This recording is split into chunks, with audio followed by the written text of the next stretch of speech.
prosecution outlined how accounting practices fuck? of Conley What? Sessions did not. What kind of likeness is that?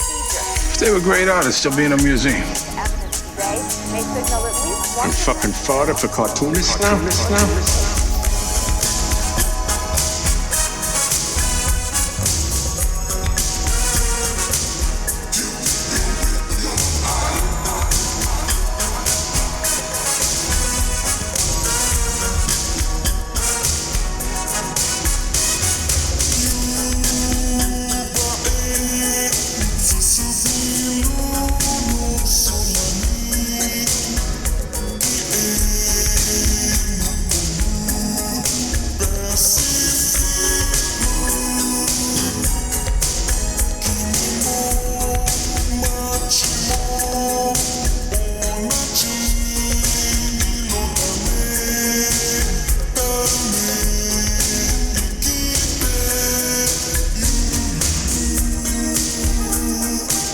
Welcome to another episode of Gutter Boys. This is episode 40. 40 episodes of this. Gutter Boys is a small press comics podcast about the ins, the outs, the highs, and the very deep, endless, bottomless lows of making comics. I'm your host, JB, with my co-host, Cam. Today, we have a little special guest featured in the front half. We're joined by MS Harkness. MS, how you doing? Fucking back, motherfuckers. Hell yeah. Y'all back. cannot wait to see me fail. That's true. We're all just rubbing our hands, looking through windows, waiting. 2021, just waiting for my downfall. Yeah. There's a lot of people in our Discord that are talking about your book being one of the best of the year, though. So congratulations on Desperate Pleasures in person, I guess. We haven't said that since we had you on the show.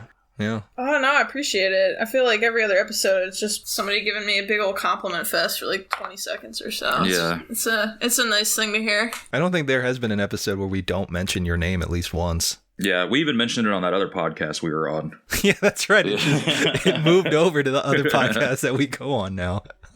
People think I'm paying you guys. Just water cooler talk when I'm not around. Yeah, you're our secret weapon. Mm-hmm. All of the Gutter Gang success is because of MS. Yeah, you just got to hitch to that, wagon and we'll be all right. I don't know what benefits that I would give you guys. It's a small press benefits. Thank you. We truly appreciate that. It just means that some cartoonists might follow me back because they'll see that you're following me. Yeah. That's what it means in small press. Mm-hmm. I think you have more followers than me, though. Yeah, but a lot of them are probably like from college and, before comics. They're real, though. No, they're those really don't the count. real me. Yeah. Oh. So what are we doing on this episode? Are we doing Pimps and Simps on this episode? Yeah, so I know we did get a tally of the biggest Pimps and Simps for 2020. This episode is late. Because of me. It was my fault. Yeah, Yeah, whatever. And so this will be coming up on the 31st, so the very last day of 2020. So it's fitting that we talk about this. Who were the biggest Pimps and Simps of 2020? We'll take a look at the brackets, because we did get quite a few. Do you have all this pulled up already? Oh, yeah, I got them right here. Oh, okay. All right, so Pimps, we have a vote for Hanselman, Alex Graham, and MS Harkness. Hey, look at that. Yeah. Simps, Pimps Ed are in the Pisker. Ed building. Pisker won this one, by the way. Oh, There yeah. were So many DMs. at least like 25 plus votes for Pisker. Yeah. The Nib also got the Simps Award. It seems like a lot of people hate the Nib, and I just didn't realize this. I think they're one of the bigger paychecks you can get. Oh, like editorial yes. stuff. They pay you well. I like we're such haters or like going after them for giving out actual money to cartoonists. I think we actually... Can I nominate the New Yorker for Symptom? Is the New Yorker on this Excel sheet? No, unfortunately, but we can add it. Yeah. Yeah, I'm gonna put in breaking news this hour. New Yorker, big simp of 2020.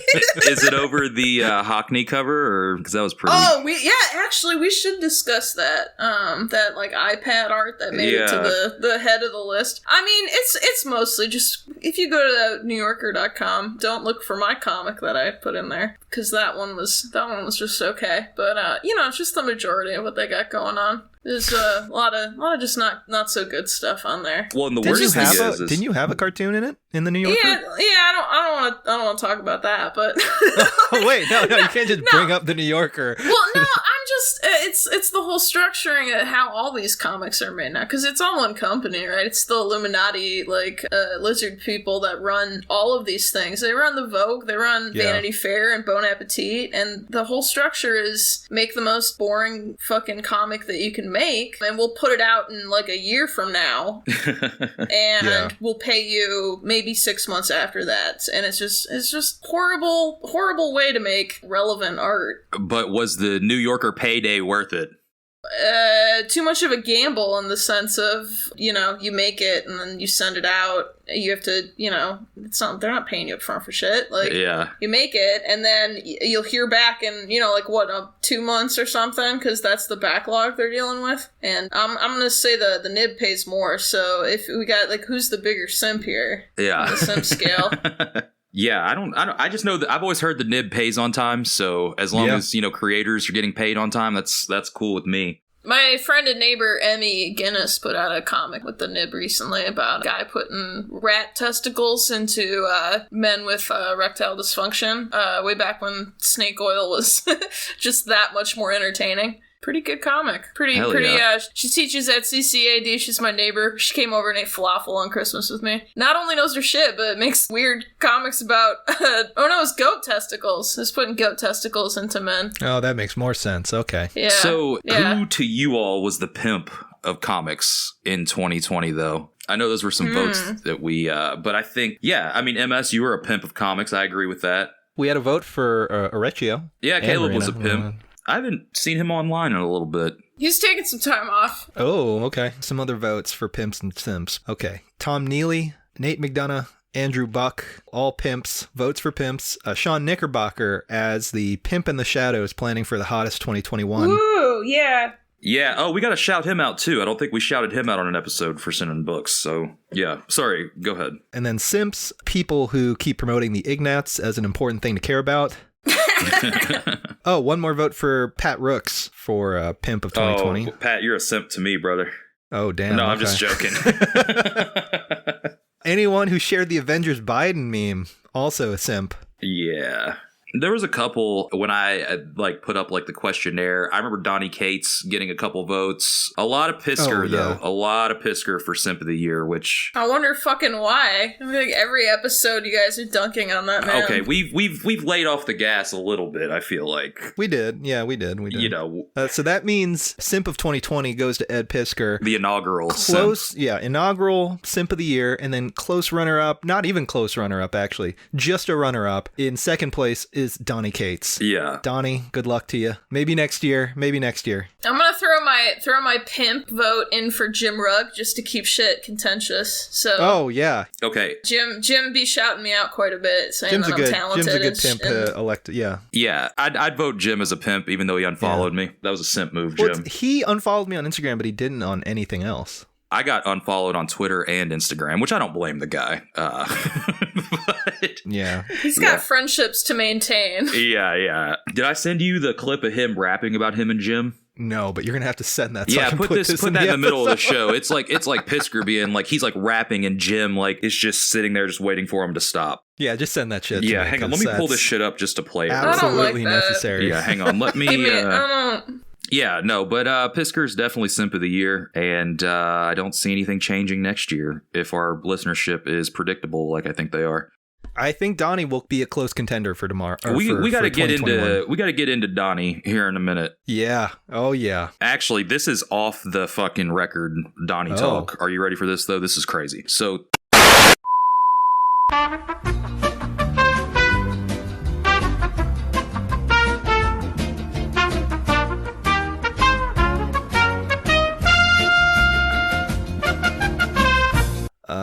But yeah, so I guess that leaves us with Pimp of the Year for 2020. Yeah, Pimp of the Year. Who is it? It looks like it's going to be MS Harkness, so it's pretty fitting that you're on this episode. What do I win? Nothing, just the honor of being the inaugural Pimp of the Year. We'll send you a certificate in the mail. Yeah, I'll buy you a beer the next time we're all together and able to hang out again. Yeah. I don't feel like pimps drink beer.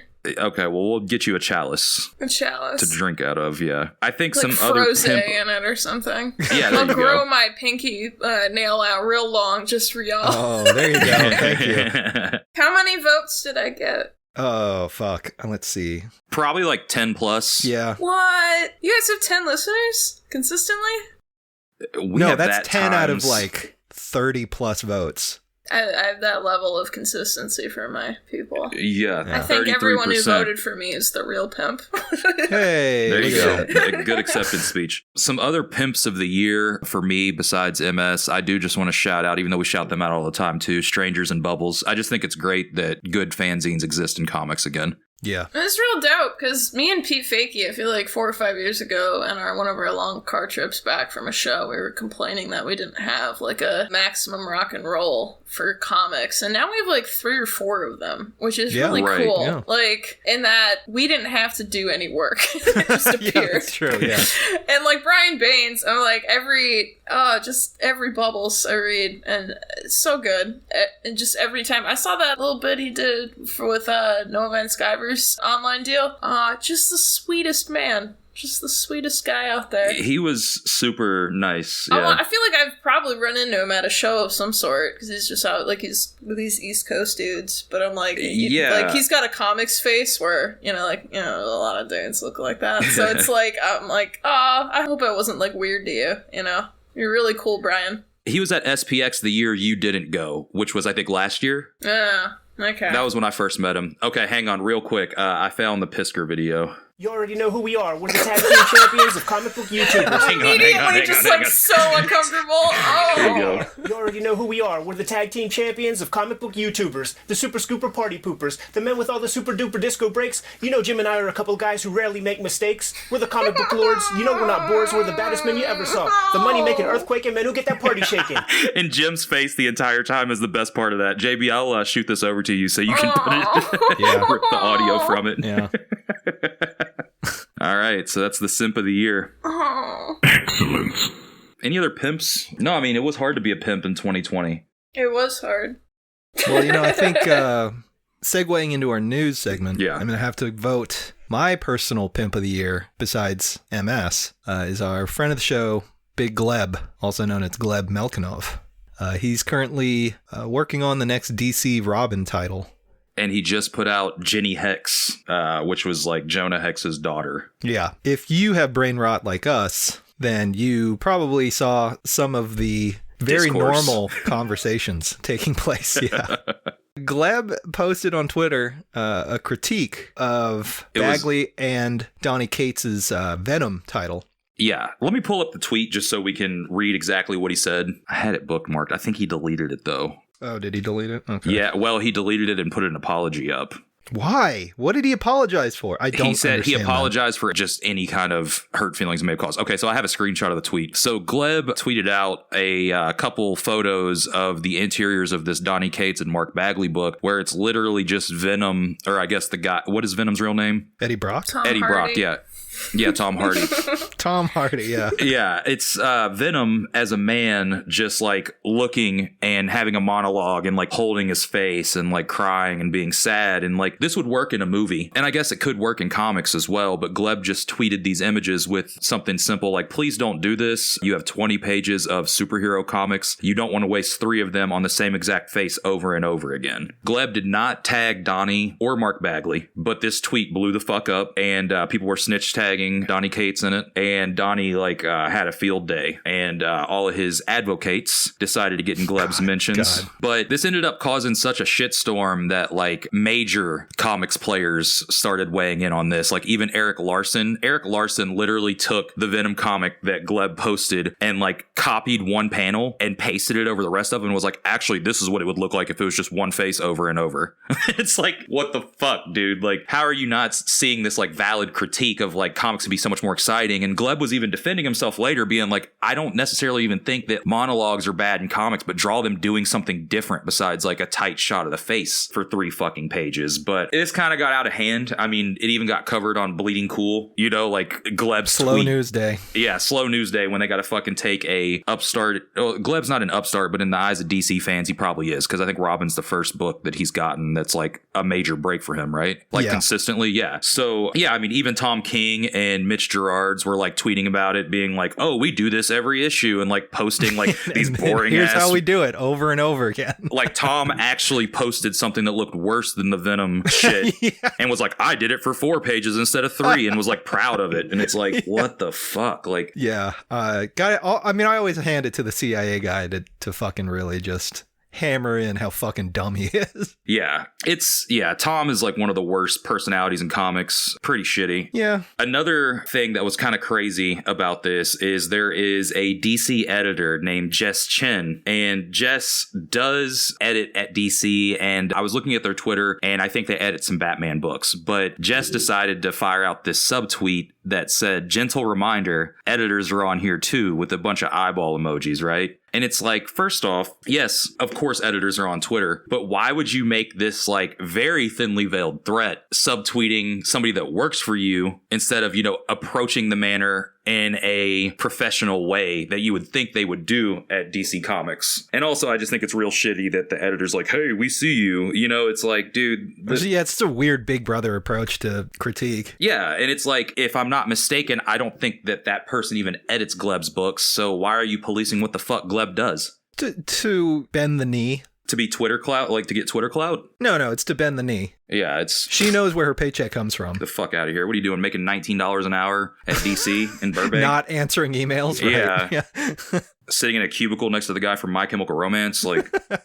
I mean, I don't know. It's just like, to me, like, we bitch all the time about independent comics, but like the more I hear about shit and the more like I see the way things go down with those companies, like, just fucking throw it all away. I don't know. I think there's something to, you know, them having less books and not even going monthly at this point. But I don't know. It's a weird situation because, you know, I know Gleb eventually took the tweet down and put up an apology tweet, which I'm not going to speak for Gleb and say he didn't mean it. But if I was put in that position, I feel like it was more of a PR move than, because I mean, he didn't even say anything bad. Everything he said was valid. He didn't tag anybody. The only reason why it blew up is because people saw it and then started tagging the creators that he was very, very lightly dunking on. So I don't know. I just think that this is it just puts a bad taste in my mouth with how this whole thing was handled, and the fact that like Gleb is being publicly shamed for just having a very valid, in my opinion, critique of these boring ass looking Donny Cates comics. I mean, is he though? Yeah. Or is he just like in the sandbox with all these just like goobers who couldn't be fucked to do anything other than react to shit in a conditioned manner?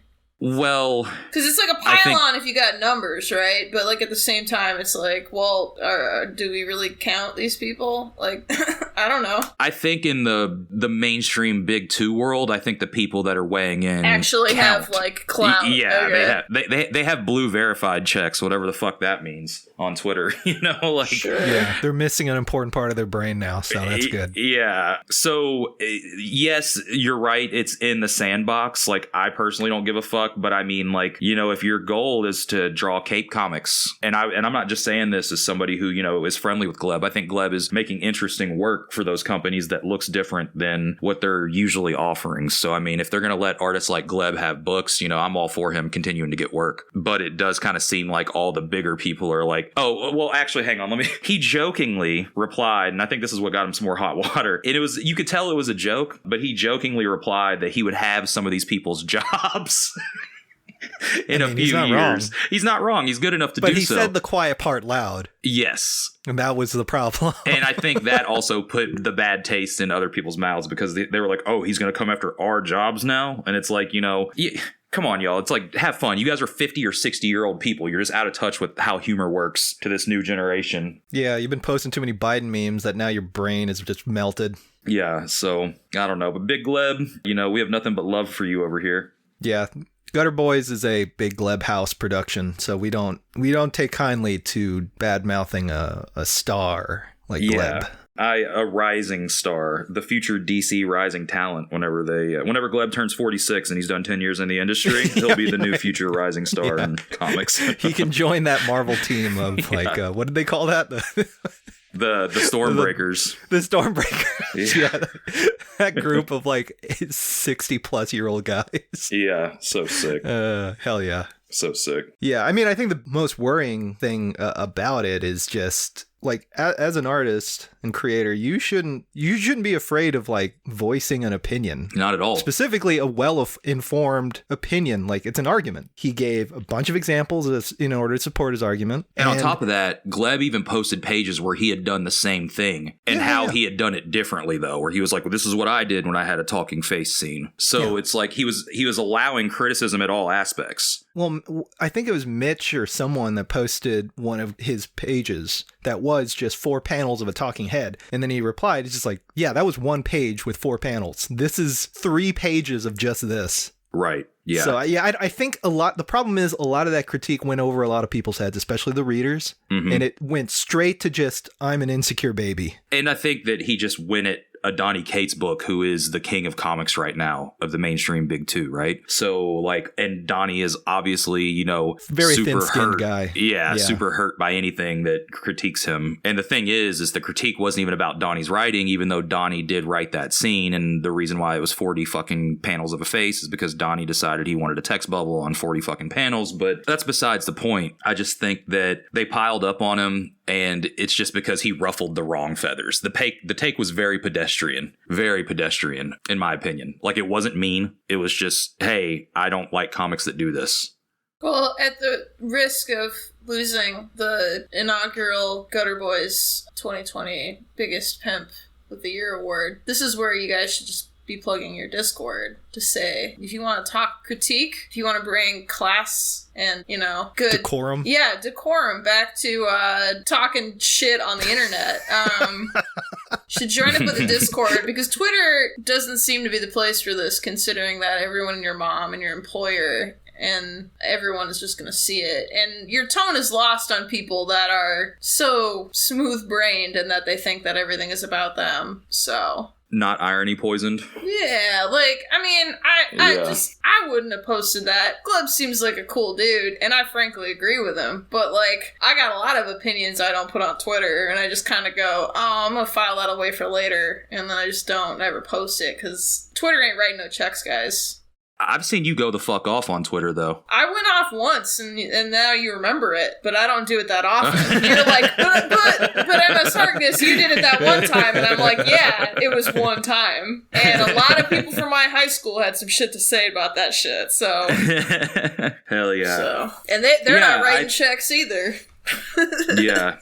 I'm really only on Twitter at this point just to see what's going on and to try to dunk on people, which is probably not healthy. I mean, that right there shows why I shouldn't be on it. But go into our Discord. We did start a Discord. If you want to be invited, you can. A lot of people, look, don't hit me with the bullshit in the DMs. If I'm cool enough to come in, you can come in. Just don't screenshot people. Don't be a fucking cop, and just be cool. I'll invite anybody. Just DM me on the Gutter Boys account at Gutter Boys Pod on Instagram, or my personal Instagram at Cam Del Rosario, and I'll send you a link. There's a lot of cool people in there, a bunch of different channels. People post drawings in there, that stuff they're working on. It's just lively chat every day. There's a jam comic that Josh Pettinger started where everybody's been doing a panel and then calling next. It's a pretty cool place, to be honest, but also a lot of time gets wasted there is the consensus, because people are just bullshitting all day in there. But it's a good place. JB, they say they want you in there more, but I know you don't really like the Discord app. Yeah, they're gonna have to beg. Yeah.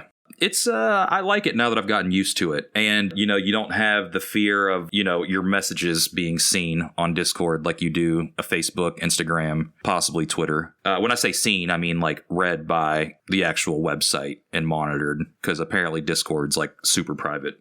Yeah, that's why it's a gamer app. Yeah. So they can use gamer words. So they can use the N-word over and over. I mean, come on. That's pretty much why Discord exists. Yeah. But we found out we could do live podcasts through there. So we might do a live episode on Discord or something. Maybe. We'll see. Yeah, like I said, if you want the invite, come in. Everybody's friendly. Everybody gets along. Just don't be an asshole. This sounds like a lot of rules, you guys. I don't know. We just don't. If you're shit talking Chester Brown, you don't want those screenshots to end up on the internet. So that's the only rule: is just don't be a cop and don't screenshot. Not that I was shit talking Chester Brown, but hey, it might have happened once or twice in the Discord. Yeah. I just think, as someone who's regularly sloppy and makes comics that are incredibly sloppy, just the height of sloppiness, I'm gonna say to all you people out there listening, try not to be sloppy online, because you're not getting paid to be sloppy like I am. You gotta get a couple book deals under your belt before you want to try and field some jokes out there. Yeah, at this point, I could have used this advice before we started this show, but you're about to announce your new money-making venture, which is to say, yes, you're about to be getting some checks for being sloppy. Yeah, hopefully. So I guess we should go ahead. The Patreon will be up. I'm making that tomorrow. I'll have a link on the next episode. We're going to start the Patreon on the first payment would be for February. So we're going to start doing our extra episodes in February. That's the plan right now. These episodes might be like these current episodes. They might be a little different. We'll have some guests come back on as well. We're probably not going to put first-time guests on the Patreon, though. I think they'll always end up being on the, the regular show. But we're also going to have a merch tier where you get stickers and so forth. And I'll have some verbiage written up about that on the actual Patreon when that launches. And another cool thing, we will be starting, for our second anniversary, we will be starting a Kickstarter for the first issue of Gutter Magazine. Gutter Magazine is something that I started putting together last year with the intention of putting it out in the spring of this year. But of course, given the year that happened, all that got derailed.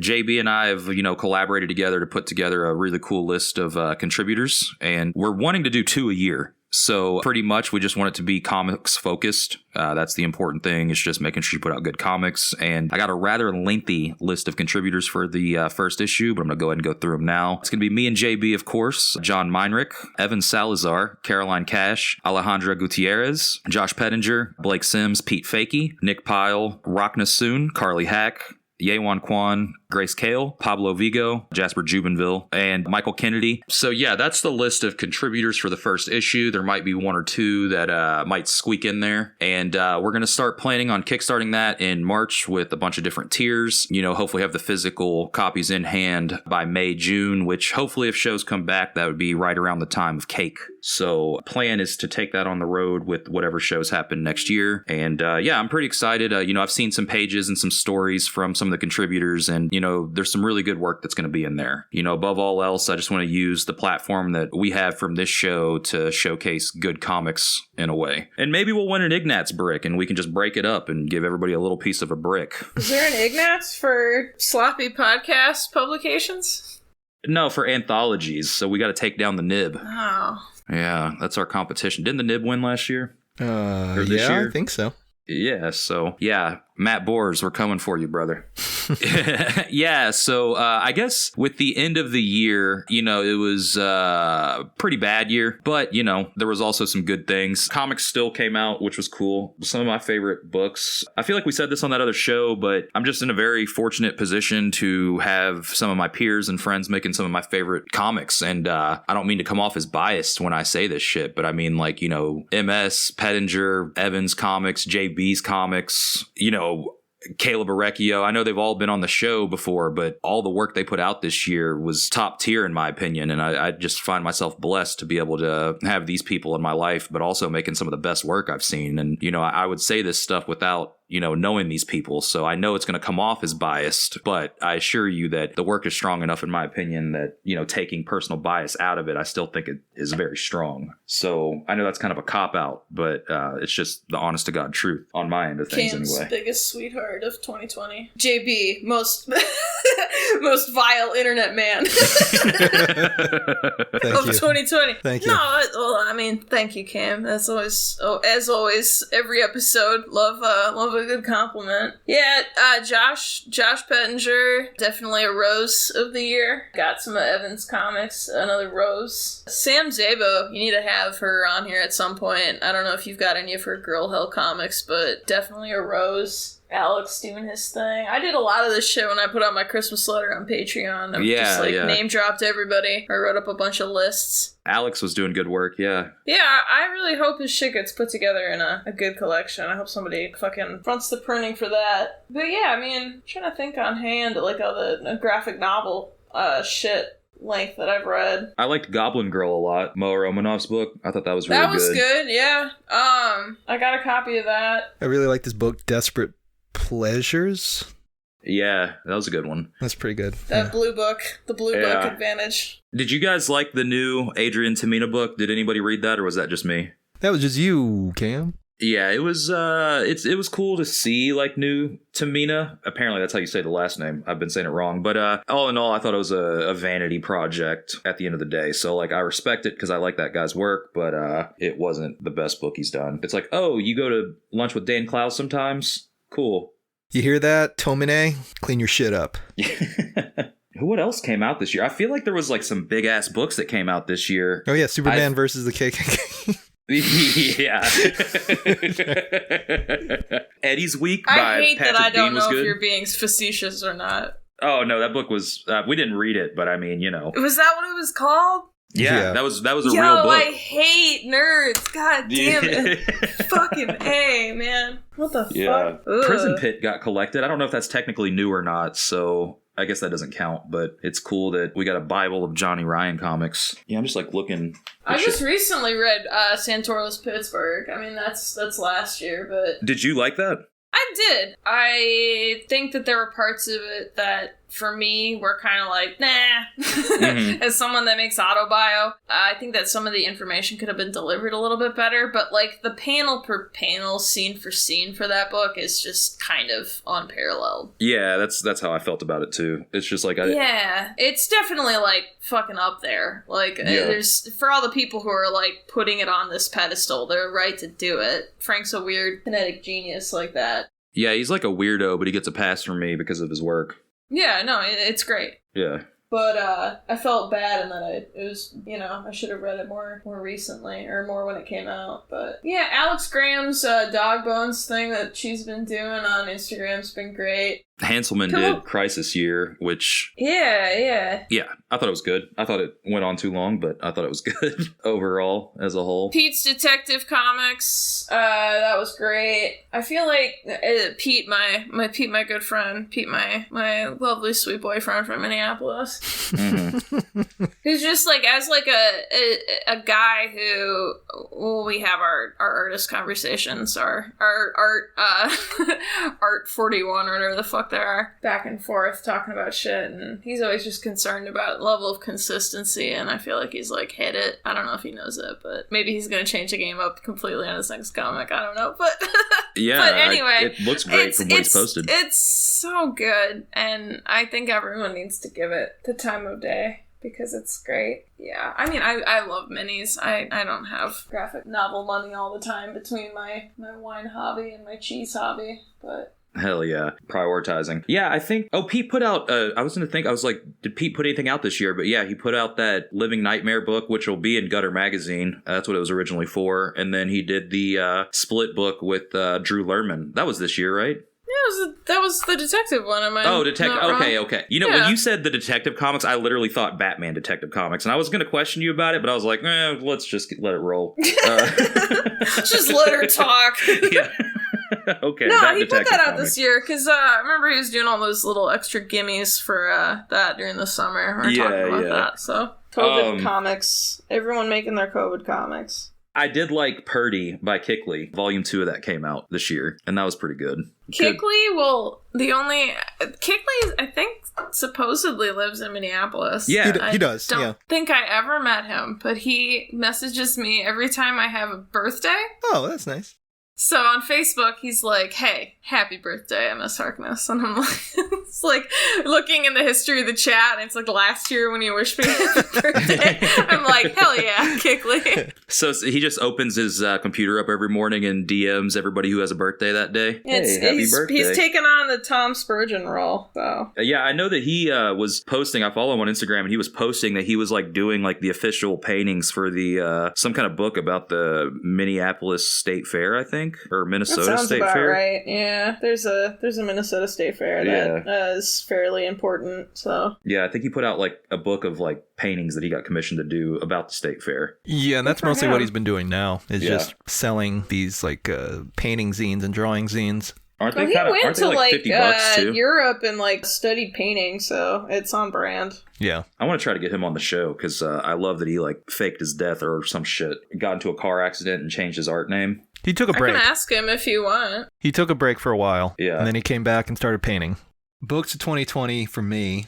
You read? That I read. Mm-hmm. How about books we didn't read? Oh, there's a lot of books that I didn't read. Yeah, a lot. Anything that had Ramon Villalobos' name on it, straight in the trash. Yep. Don't care. I'll be honest, that Sue Gay book, that The Man Without Talent, like, beautifully drawn, very good fucking comic, but like, it's a fucking, Chris Ware did like the intro to it, didn't he? It was just like, yeah, this comic's really fucking depressing. I'm Chris Ware, you should read it. And I'm like, man, I don't like sad comic. Like, it's almost like it's like, oh, this works because this dude isn't from America, so like it's like other people's problems or something. Mm-hmm. But I'm like, again, I'm not here to fucking just be like, oh man, he's poor, I'm poor, wow, you know, like I don't want that intro from fucking Chris Ware. That was actually one of my favorite comics of the year, not the Chris Ware part, but as far as it just was like on everyone's list, and it's a great fucking comic. But I'm saying. I'm just being problematic. This is what pimps do sometimes, is that, true. pimps own women, you know. Yeah. Sometimes they do stuff that we don't agree with, and I'm just gonna say I didn't put that on my best of list because and also I mean it's a book from the 60s, you know, like that just got translated into English, so it's not really like new, I guess, either. Technically doesn't count. Yeah. But yeah, no, I thought that. Go ahead, JB. What were your books of the year? None of them. They all sucked. All right in the trash. I don't care. No, I mean, I know we talked a little bit about this on Kyle Starks' podcast, but I will have to just repeat those titles, I guess, because it's going to be the same. Desperate Pleasures. Dead Earth was a great DC title. I was really surprised that was even a thing. Yeah, he's good. Daniel's good. Daniel's really good, yes. It's one of the few saviors of the big two, in my opinion. I know we've talked about that a little bit. Yeah. And we'll probably have him on the show at some time soon. Likely in the next month. So 2021, we'll have Daniel on. Yeah. Let's get Big Gleb on, too. Once he gets I'd love to have canceled at Gleb DC. on. Yeah. Hey, do you have any scoops on, does Noah talk to Ethan? MS, you know anything about that? Fuck would I know about that? Hey, you were on Noah's show, so I didn't know if you know. Yeah, and I didn't video chat him to get any family drama. Yeah, see, he's posted on Facebook, pretty frankly, like, hey, can everyone stop asking me this shit? Like, I don't fucking want to talk about this shit, and my work is not relevant to this. Can we stop fucking... Like, I think it's, like, such a good, interesting story from the perspective of just, like... I mean, most people who make comics, you don't have anyone in your family who fucking knows what the fuck you do or understands or appreciates anything you do. Imagine you have another person in your family that's very clued into that, but they're completely on the other side of that. Like, how fucking mental would that be to actually have someone in your family who makes comics, but they're like, nah, man, I fucking love Batman and I fucking hate women. Like, it's like the leader of Comicsgate is your brother. Like, how fucking mental would that be? I'm just like, man, why can't I have somebody else, like, who also likes King Cat? Like, what the fuck? Yeah, I'm sure it sucks to talk about. I guess I never put that together, that they're related. Yeah, they're brothers. And, like, if you look at when Ethan got, like, the shit with Ethan started popping off, Noah changed all of his social media to, like, Noah VS Comics instead of Van Scott. Yeah, I don't think he wants to have those conversations. Because I would not want to fucking deal with that shit. Fuck that. from what I've seen, it's like he just doesn't acknowledge it at all, and it's just like, yeah, it just exists. You know, like, and I don't think he's publicly on the record about a lot of that shit. Like, there's dimensions of that we're just not going to be beholden to, and that should be fine. Like, if you're a fucking asshole messaging Noah to tell his brother to fucking say shit, you're a fucking dweeb. Like, get the fuck over yourself. And they're like full on brothers because they look nothing like each other. Yeah, Noah did a book. He's got like 9 siblings. So good. He's Mormon. What are they, Mormons? The book is literally the book is about him being raised Mormon. Oh wow. Okay. Well, I guess I guessed right. Good. Oh my god. I also have to mention Matthew Allison's book, Cancor, that was put out by AdHouse. But that book's great. It's just really well thought out from cover to cover. It's just a good-looking book. It's just well done. Is he done with Cancor, or is he going to continue it? He's going to continue it. I don't think... Okay. Yeah. And I think that's it for books of the year, considering I didn't really purchase or read much this year. So... Hell yeah. Alrighty. So, real quick, we had a couple quick shout outs. We got some packages of books and various merch from Nate Garcia. Nate is an 18-year-old wonder kid making comics. I think he just put out the second issue of a book he sent us called Horn Rim. Yeah. And the second issue just came out. You can pick that up from his website. I'll probably order one from you soon, Nate. And then another shout out to Pip Kaplan, who's Nose Babies on Instagram. Pip sent us over some t-shirts and some comics. So, check out their work. They make some cool stuff as well. And if you want to send us stuff, DM us at Gutter Boys Pod. We're always open to taking a look at comics, and yeah, we'll shout you out if you send us something. Also, big shout out to Mike Prezzato. Oh, Prezzato sent me a drawing. Yeah. Yeah, he sent out some nice Christmas drawings, and Mike also hooked me up with some toys that I was looking for. So Thank you for that. Santa Prezzato, yeah. Santa Prezzato. Yeah. Thanks for sending me a card as well. I got a few postcards in the mail. MS, I got your Christmas newsletter. That was nice, actually. Yeah, that was a great newsletter. I love that. Yeah, Yewan sent a card. Grace Kale sent one. I got a lot of cards from cartoonists this year, so I think next year I'm going to join the fun. Oh, yeah. We should do a Gutter Boys one. Yeah. That'd be nice. Yeah, we're gonna try to get $10,000 on Patreon to go do a photo shoot in front of the Soprano House, and then we'll use those photos to send out on our Christmas tracksuits card that we buy. Yeah. Yeah, fuck yeah. We're gonna need a tracksuit Y'all fund. would do that for free. Yeah, but if we get this is like if we're ever up there, but if we can make it like a stretch goal on Patreon, like if we hit this much money, let them pay for it. They can buy our tracksuits and our plane tickets. I think this might be a thing. I think from now on we're going to show up kind of like UMS, where you have, the gimmick when you're at shows. Oh, man, I think don't be like, hey, we're going to do stuff like you, except in our own fucking dork ass fucking fake mafia, goddamn. Yeah, that's just exactly. like we're doing me. the tracksuits and gold chains. Yeah, me, Blake, and JB. We're the only. It's just gonna be me, Blake, and JB dressed in tracksuits. What's wrong with that? I'm gonna wear a full. What do nuns wear? I'm gonna wear a habit from now on. We're just trying to celebrate this thing of ours. Yeah. Just a show from HBO that's like 20 years old.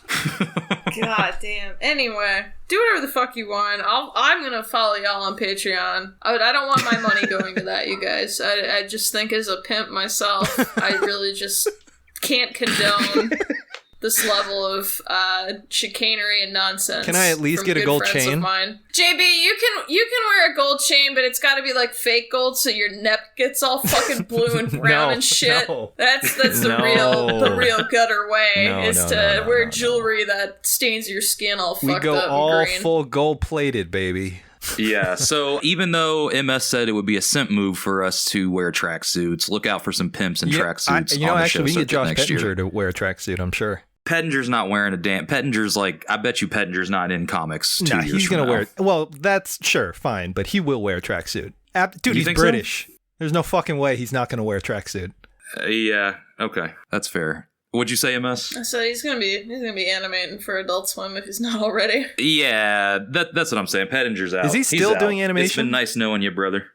I just want to say that the idea of getting guys to wear tracksuits as being some sort of like impossible thing. Are we is just going bizarre Adidas to or me. Puma? I'm looking through our Discord, and every one of these motherfuckers. I don't know, would wear dude. a I don't think they tracksuit. would commit to the game like that. They're not serious J-Ro about it like Lantigua? us. Oh, J-Ro He's for a real sure one. would. Yo, J-Ro will fucking... Go on Fashion Nova Men. If one of y'all's too tall, just give yourself a little like dick room with a fucking utility knife. Nice. I don't. So It's not a big ask. You got all the fucking women and non-binary people of comics wearing fucking overall motherfucking romper motherfucking like goddamn fucking pantsuit looking like Slipknot shit. You got it.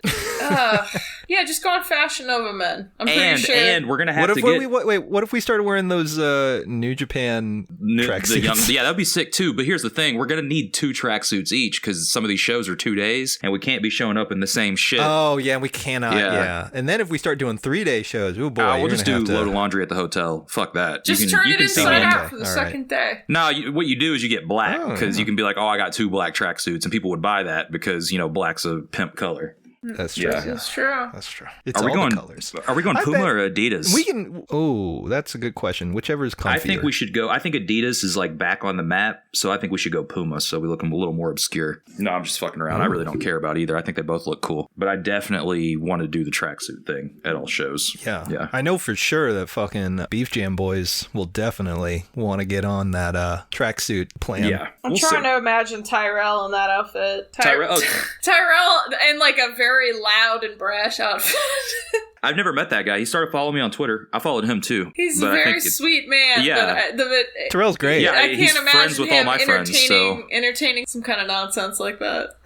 Yeah. Yeah, he's got a much more mild-mannered podcast, if anyone's interested in more level-headed, classy takes. What? So a podcast by losers is... no, I'm just joking. People are not going downloading podcast episodes for like well thought out discourse. Yeah, the only reason why we even have a following is because we just talk reckless. Yeah, people love that. Yeah. They like the spectacle of a car crash. Yeah, actually, there was a guy, somebody sent us a video, there was a guy who did like a review of 2020 in comics, and I'm pretty sure that we got a shout out on it without him saying it. He was just like, cartoonist kayfabe continues to be lame and ignore the criticism from real cartoonists, and a listener sent that to our account, and I was like, oh, they might be talking about us. I don't know. Hard to say anymore. Yeah. Hard to say. A light subtweet. Yeah, right.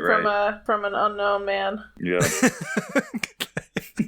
I come on the podcast that nominates me for Pimp of the Year, and I just talk endless shit about Elliot. Hey, this is on brand. I mean, that makes sense. Yeah, that's your reward. Yeah, you get to just. I get to talk flagrantly about people. Yeah, that I can't wait till you about. Announce your book deal, and we can have you on the Patreon. It's like when your grandfather gets drunk on Thanksgiving, and you just let him mouth off, and you're like, can't say anything. Yeah. And then he shits himself. Yeah, falls asleep in it. It says some problematic words. Oh yeah. We were in the Discord. We were talking about the best table mates you've ever had, and Carly and I were talking about how sick Cake was, but how it was just pretty much like the problematic loud corner of the weekend when we were all there. We were so fucking annoying. It was just me and Carly eating fucking cold spaghetti and mini Oreos while JB laid on the floor. Yeah, the it was whole sick. time. Oh. Yeah, the entire 2-day show, I was just on the floor. Yeah. Yeah. People would just quietly put money in my pocket while I was sleeping. Yeah, it was sick. I can't wait for shows to come back. Fuck. Like, I just miss... Shows are back, baby. Yeah, I think they're coming back. As long as we all get... I don't know, man. Yeah, I think fall 2021, you'll start to see your first few shows. I don't know if I'll be at them, but I'll definitely be at shows in 2022 at this rate. This intro is going to make no goddamn sense. No, not at all. There's no rhyme or reason to it. There's like no order or like consistency at all. No. We're just talking. It's like the old shit. It's like the ones that MS told us to fix our show by doing what we do now, and then we just completely went off the rails when they came back. So yeah, your feedback was ignored for your return. But sounds about right. Yeah. So what have you all learned from 2020? What was your biggest takeaway from this year? And it can be it can be about anything. It can be about your comics, your work, the stuff you read, whatever. It doesn't matter. Unemployment fucking rocks. Socialism, America needs to happen. Hell yeah. Yeah, I really don't have anything that I took away from this year. It was actually a really not so busy year for me from a making comics standpoint, so I don't really have anything I could weigh in on that with. Damn, okay. What about you, MS? I mean, it's kind of like the, I had a good year in the sense of I stayed healthy and the people that I cared about did okay, and we got through. I came on here in the spring and told everyone to stop freaking the fuck out, and I don't know how well that's aged, but I think the The virus isn't real. Is that the Twitter rant you went on? Or is there another one? Well, I just told everyone to stop fucking acting. Doom scrolling and... Yeah. I think there's more than one Twitter rant I've seen you go on. Just for the record, this is coming off as like a second Twitter rant that I wasn't thinking about earlier, so just want to go back to that. Yeah. I mean, well, what? Okay, so COVID happened. I told everyone to fucking make your comics because this is the time to do it. A good chunk of the community got some unemployment money. A good chunk of people put out a bunch of really good minis, put a bunch of really good, just kind of stilts to start a book going. I put out a book that I was really proud of. It sucked that I didn't get to tour it. It sucked that I didn't get to see everybody that I wanted to see. I made work that ultimately I'm really proud of, though, and I made shit that I fucking care about, and now I'm 30 pages into my third book. So, hell yeah. I think the message... What's the title of the new one? Do you know? It's going to be called... Can you give us a scoop? It's going to be called Time Under Tension. So, it's going to be a little bit longer in Desperate Pleasures, but we're already figuring out who's going to publish it. Big announcement's going to come soon. But the message for me, the Gutter Boys inaugural Pimp of the Year of such a horrible year, is do what the fuck you're going to do. Do what you're put on the earth to do. I'm here to make comic books. Keep doing the thing that's working. If it's not working, get the fuck off of the ship. Do what works. Don't make excuses next year. Don't tell yourself the same story that isn't fucking helping you. Do the thing that makes the most sense and make sure that the people that you love know that you love them, because ultimately it doesn't matter how many comics you make. People around you are the most important. So that's a very simp message coming from the biggest pimp, but that's all I got. Yeah, you just went, you're no longer the pimp of the year after that, but... You went from pimp to simp real quick. Who's the second pimp? Who's the one who's the runner-up? Who's the runner-up Who's the silver pimp? Oh, I mean, that's done and dusted. You burned the Excel sheet? The pimp, yeah, it's gone. Results are out? I'm gonna go, second pimp of the year is Blake Sims. I would pimp, Blake, you're now the pimp of the year. I'm gonna take my crown. You know the Lil Wayne, the Lil Wayne line, real G's moving silence like lasagna. That's Blake Sims. Oh yeah, Blake is lasagna. He's moving. Y'all don't even know yet, but he's moving. I would gladly give Blake my crown of pimp of the year. And that every time I talk online with Blake, it's the most blurry video chat that I've seen. In this new millennium, and he's always smoking, and it's always nighttime. So oh man, that's a real pimp. Yeah. Oh shit, I'm just chilling, man. I'm watching Columbo. Big shirt pimp. Hell yeah. All right, should we take it home, JB? Yeah. Yeah, Happy New Year to you, the Gutter Gang. Well, I was going to say, I still have to list my 2020 predictions. No, my... Well, okay, I got 5% battery, so I can't entertain this, so you guys need to text me this later. Damn it. All right. Yeah. All right, just listen. All right, well, I'll see you guys next year. What? Have a good New Year, you guys. Happy New Year. Bye. Bye. All right, JB, I do want to hear about your thoughts. Okay. This is okay. So, what I walked away with from 2020, the comic industry's broken. Yeah. And it's not because of the Chinese virus. Okay. Comes from China. It's definitely because comics is just broken. Yep. I've learned that during a global pandemic, Godspeed. Fuck you, basically. Yeah. For the most part, from the federal government. That was cool. Shout out to my former employers. I hope you all burn in hell forever. Yeah. I learned that you have to have a deranged mind to make comics. I think MS can agree with this. Because she's pretty deranged. Twisted.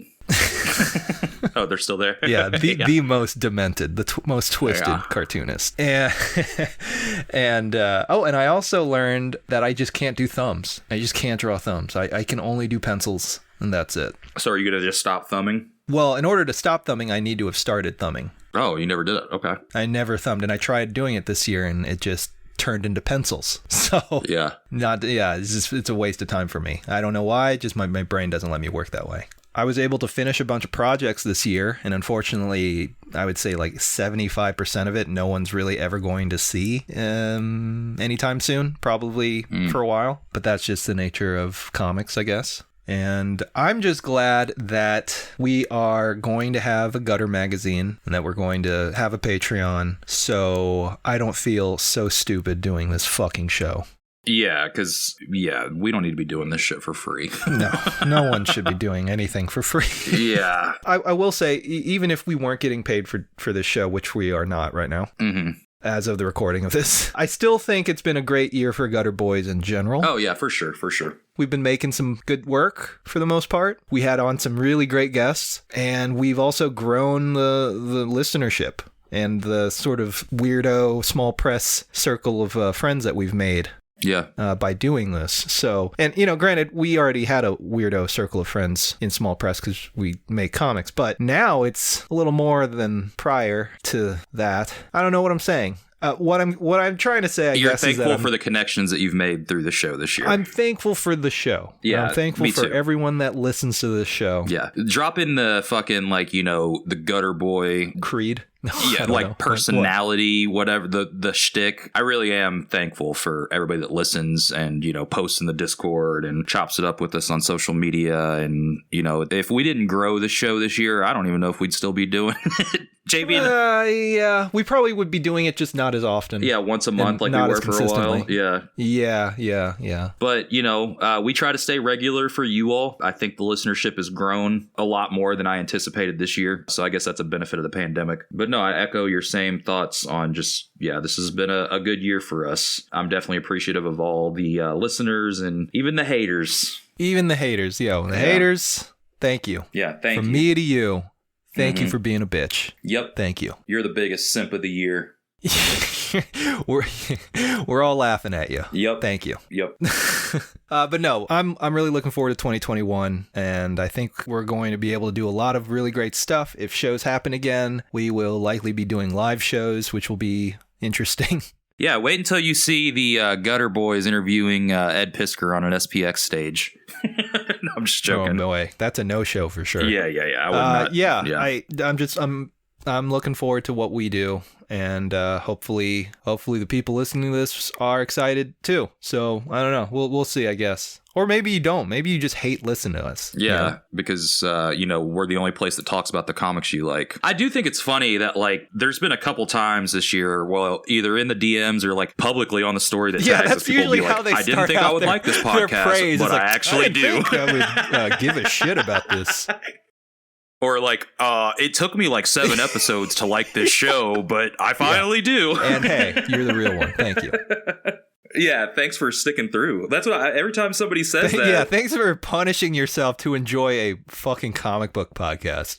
Yeah, straight up. Anytime somebody mentions that, I'm like, hey, thanks for sticking through and giving it a shot. Thank you. Yeah. Congratulations, you played yourself. I guess we should move on to the next half. We're going to take a quick break here, but our guest, Patrick Sparrow, will be with us, and we're going to talk some comic shit with him. Our Canadian boy, Patrick Sparrow. From everyone in the Gutter Gang, we all want to wish you a happy new year. God knows we could all use it. And we very much look forward to staying gutter in 2021. I'm just trying to get canceled. We'll be right back. Now is your chance to save the city with Turbo Man. Fight against crime with America's favorite superhero, along with his awesome turbo gear, like the trusty Turbo Ring, Turbo Discs, and the Turbo Disc Launcher. And the roaring jetpack, complete with ballistic sound. And best of all, 4 turbo phrases, including It's Turbo Time! Turbo Man. Available exclusively at Walmart. Sold separately, batteries not included. Come on, next one in line. It would kill him to say ho, ho, ho. You were just here. I was not. Yeah, you were. You were on my lap 5 minutes ago. No, I wasn't. Yes, you were. Now you're going on Santa's list and you're getting nothing. Fuck you, Santa! Hey! Now, back to our program.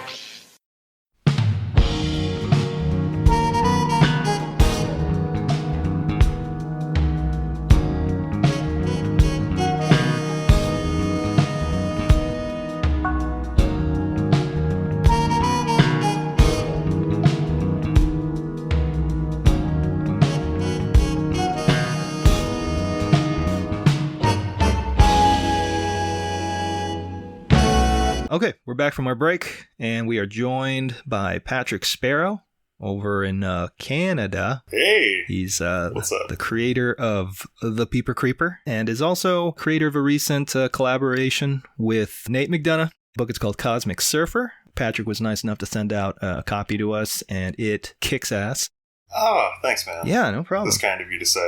That's like entirely because of Nate. I don't know, man. Yeah, both of them yeah. were. Yeah, both sides were sick, but Nate is sick. He's one of my favorite like working cartoonists right now. The output of work that dude has is ridiculous. It's absurd. That guy has close to 100 books under his belt right now. Did you fucking know that? Christ. Yeah, I'm No, not I didn't even know kidding that. you. Like, he's been working so hard like the last 10 years straight. Yeah, it's like I ordered those Grixley issues, and it's like I think it's in the 80s, 70s, something like that. That's crazy. Yeah, the last issue I got, I think, was 50-something. Damn. So it's definitely up there, even if it's not in the 80s. He's definitely... Like, I don't even think I've put out 12 books. And that guy will have, like, put out 12 books in 2020, probably. I was going to say, by the time this episode airs. Well, yeah, and I've got books by Nate that aren't Grixley as well, so yeah, it's probably definitely over 100. Yeah, like he has his new book. It's like a horror comic called House of the Eyeball, and he's just steadily pumping out. He does these comics. It's like a series about him collecting and selling comics online called Long Boxes. Which have you guys read those? Yeah, it's awesome. They're hilarious. They're really good. Yeah, just stories about him and his like travels and collecting, and just the sort of weird minutia that comes with like collecting comics and reading comics and dealing with people in comics. Like he sells comics for a living on eBay, so it's like about all the collectors that he meets and shit. Like when he's like buying stuff. So it's all pretty the cool. douchebags that try to sell him long boxes that's just like 250 copies of Spawn #1. Yeah, which are like awesome. He gave me a couple one-pager things to draw for his long box series, and like in the time that it's taken him, like he did 16 pages of that Surfer book, and I haven't even finished my 1 page for his long box series, because that's like the rate at which I work and the rate at which he works, which is insane. I told him I wanted to have him on the show one day, so hopefully sooner than later we can get him on here, because You should definitely get him on. And like the guy is like, he's really earnest and like really funny and sincere. Yeah, like he's in Pittsburgh, right? He is in Pittsburgh. Yeah, I met him. It's like so funny to think back about like 2019, like it was like a million years ago. But I met him in October of 2019 because I was doing the Pittsburgh Zine Fair. And yeah, he was just like the nicest cat, and like gave me a bunch of books and like hung out with me and offered to put me up for the night. And his girlfriend was really sweet too. And ever since then, we just like stayed in touch and like kicked back and forth like different ideas and just talked bullshit about comics. And yeah, he's just like a really like great guy. Like I like yearn to see him again and miss him, even though I've technically only physically met him in person once. But like fast forward a year from when we met, and like we have a book together and it's done and out, and it's pretty awesome. You know, my stuff aside, like whatever, like I feel like once I get my shit done and out there, it's like I couldn't care about it anymore. Like I'm not too keen on it, but like his half of the book that he did really like reinvigorated like my love for the idea. Because like he takes this stupid like one-dimensional idea of like a surfer parody, and like in like the 16 pages that he tacked on to what I did, he gives it these weird layers of like domestic abuse and like Stockholm syndrome and like alcoholism, which is just like, whoa.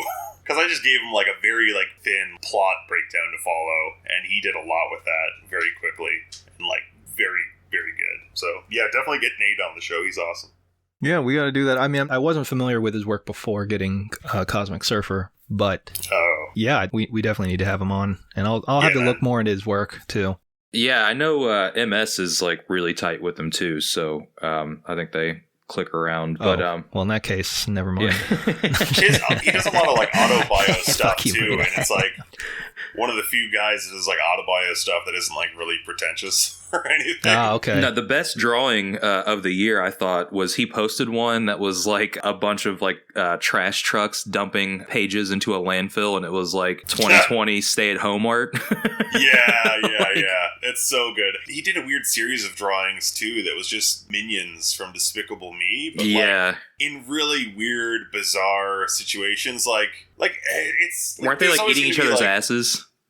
Yeah, they're like eating each other's asses, and like there's like some really graphic and explicit stuff, but like at no point in time does his artwork seem like it's like, I don't know, like a lot of other people would do the exact same thing, and I would just think it's like, okay, lowbrow, like, humor, like, trying to get a reaction, but, like, him, and maybe it's just because I know him, there's, like, a layer to it where I feel like he's, like, examining this weird, like, middle-aged mom love of, like, Minions through the scope of his perverted artwork. Because, like, I don't know if either of you have, like, family friends that are, like, older ladies that have, like, some sort of bullshit Despicable Me icon picture on Facebook, but, like...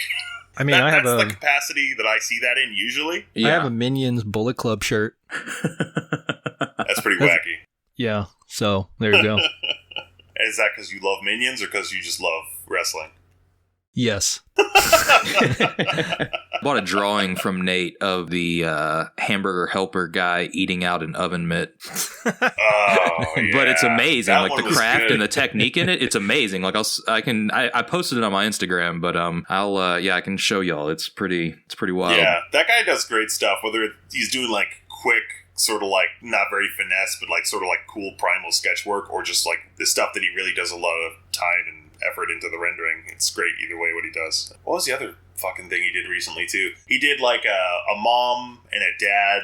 So it was like the Under Armour logo if it was like a douchebag dude wearing Under Armour, and like the Under Armour logo if it was his douchebag girlfriend, and they were pushing a little Under Armour logo baby in a carriage, and they were just like swearing at each other, and like the dad's drinking a Monster Energy drink. Like he does all this hilarious artwork too that just like makes fun of people that drink Monster Energy drinks, and like, you know, have bumper stickers on their fucking truck and Thin Blue Line t-shirts. It's just, there's a lot of like weird, I guess, I don't know if you call them like Americanisms or like tropes that he sort of like flips on their head. Oh my god, you guys have to read his Thin Blue Line book. That book's incredible. Oh yeah, I That's haven't like one actually of the checked that best one out. comics Yeah. I've read in like the last like fucking 10 years. It's so funny and so weird. Just like these two cops that are policing each other in this weird like post-apocalyptic wasteland, and like the dialogue is so stupid. It's like two little kids like pretending to play cops and robbers on a playground, but it's these two surly, aggressive, middle-aged men with guns, and it's like real but surreal and fucking odd, but it's really good. You guys gotta read that book like now. I give that book to like everybody that comes over and starts looking at my comic collections. Like, read this. This is fucking crazy. It's so weird. Yeah, I'll check that one out. I'll next time I order from him when he puts something out, I'll throw that in the cart. Yeah, especially too with all this like bullshit with, you know, cops and police brutality and Thin Blue Line Punisher logo garbage. It's been like really ramping up over the last year. Like that book is so much more poignant and funny right now. Yeah, well, you know, we have our buddy Blake has been working on a book. I think we talked about it before, but it's very in kind of in line to that, but I feel like it reappropriates, you know, the Punisher in I would say more meaningful way, where he just kills all the child peddlers, the Jeff Epstein people. Oh man, that sounds fun. Yeah, so that, and it looks amazing too. But I'm still waiting for that to get in my hands so I can actually read it. That's the sort of thing that if I was like perusing around like a zine fair or like a comic show, if I saw that on the table, I'd be like, yoink, this is coming with me like immediately. Oh yeah, 100%, same. Yeah, that just sounds like so fun. It's like so whack. Every time I see someone with like a Punisher tattoo or like a Punisher t-shirt, like it used to be like, oh cool, you like comics, let's talk about some shit, but now it's just like, stay the fuck away from me.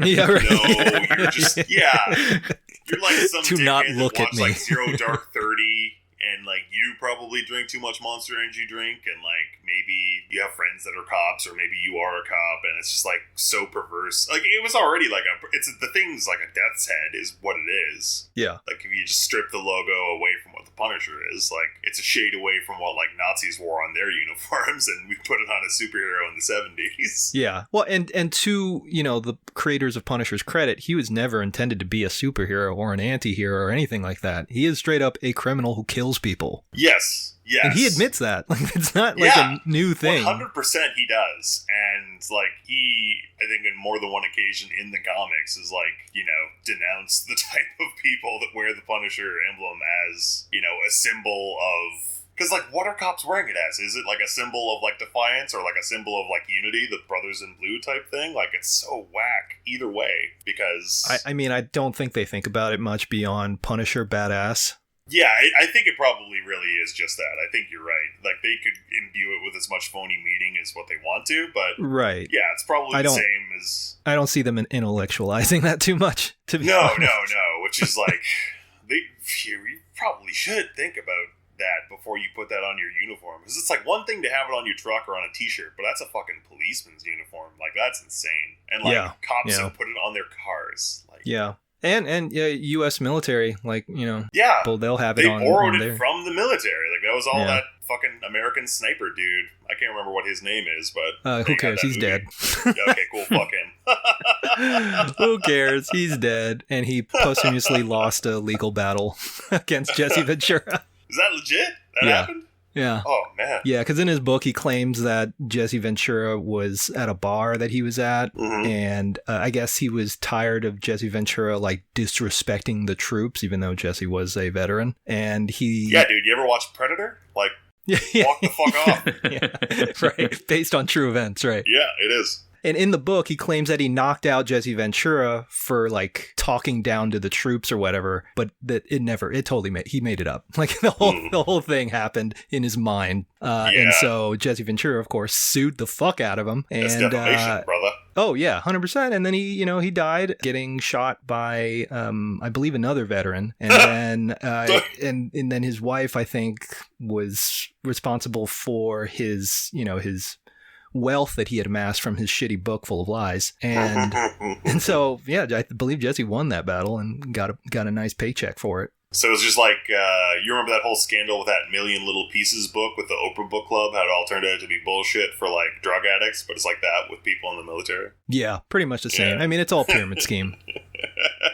That's all it is. It's all just a means to sell kitchen knives and Tupperware from housewives. Pretty much, yeah. It's just a variation of the same thing. Yeah, it's not a pyramid scheme. It's a reverse triangle wealth dodecahedron scheme. Yeah, there you go. So yeah, let's segueing into your work. I did want to talk to you a little bit about I mean, if we're talking about wacky stuff, your comics tend to lean towards the wacky and absurd. Yeah, I guess that's the quote-unquote brand, bro. Yes, sir. Aren't you, like, tired of people saying that, too? Like, this is my brand. Like, how many times have you heard that? Oh, we say it all the time. Yeah. You guys are pieces of shit. People say that, too. So, there you go. Okay, sorry. No, usually we use it in a mocking manner whenever, we're talking about branding. Okay, good. But yeah. Good. If you say I don't think we've ever had someone on the show genuinely talk about branding in any sort of legitimate, serious way. Yeah. Have we, Cam?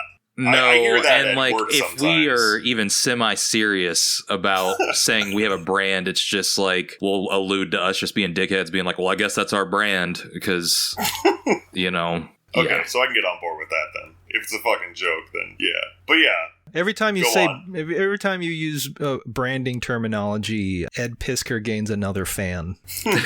So don't another do it. angel gets its wings. Yeah.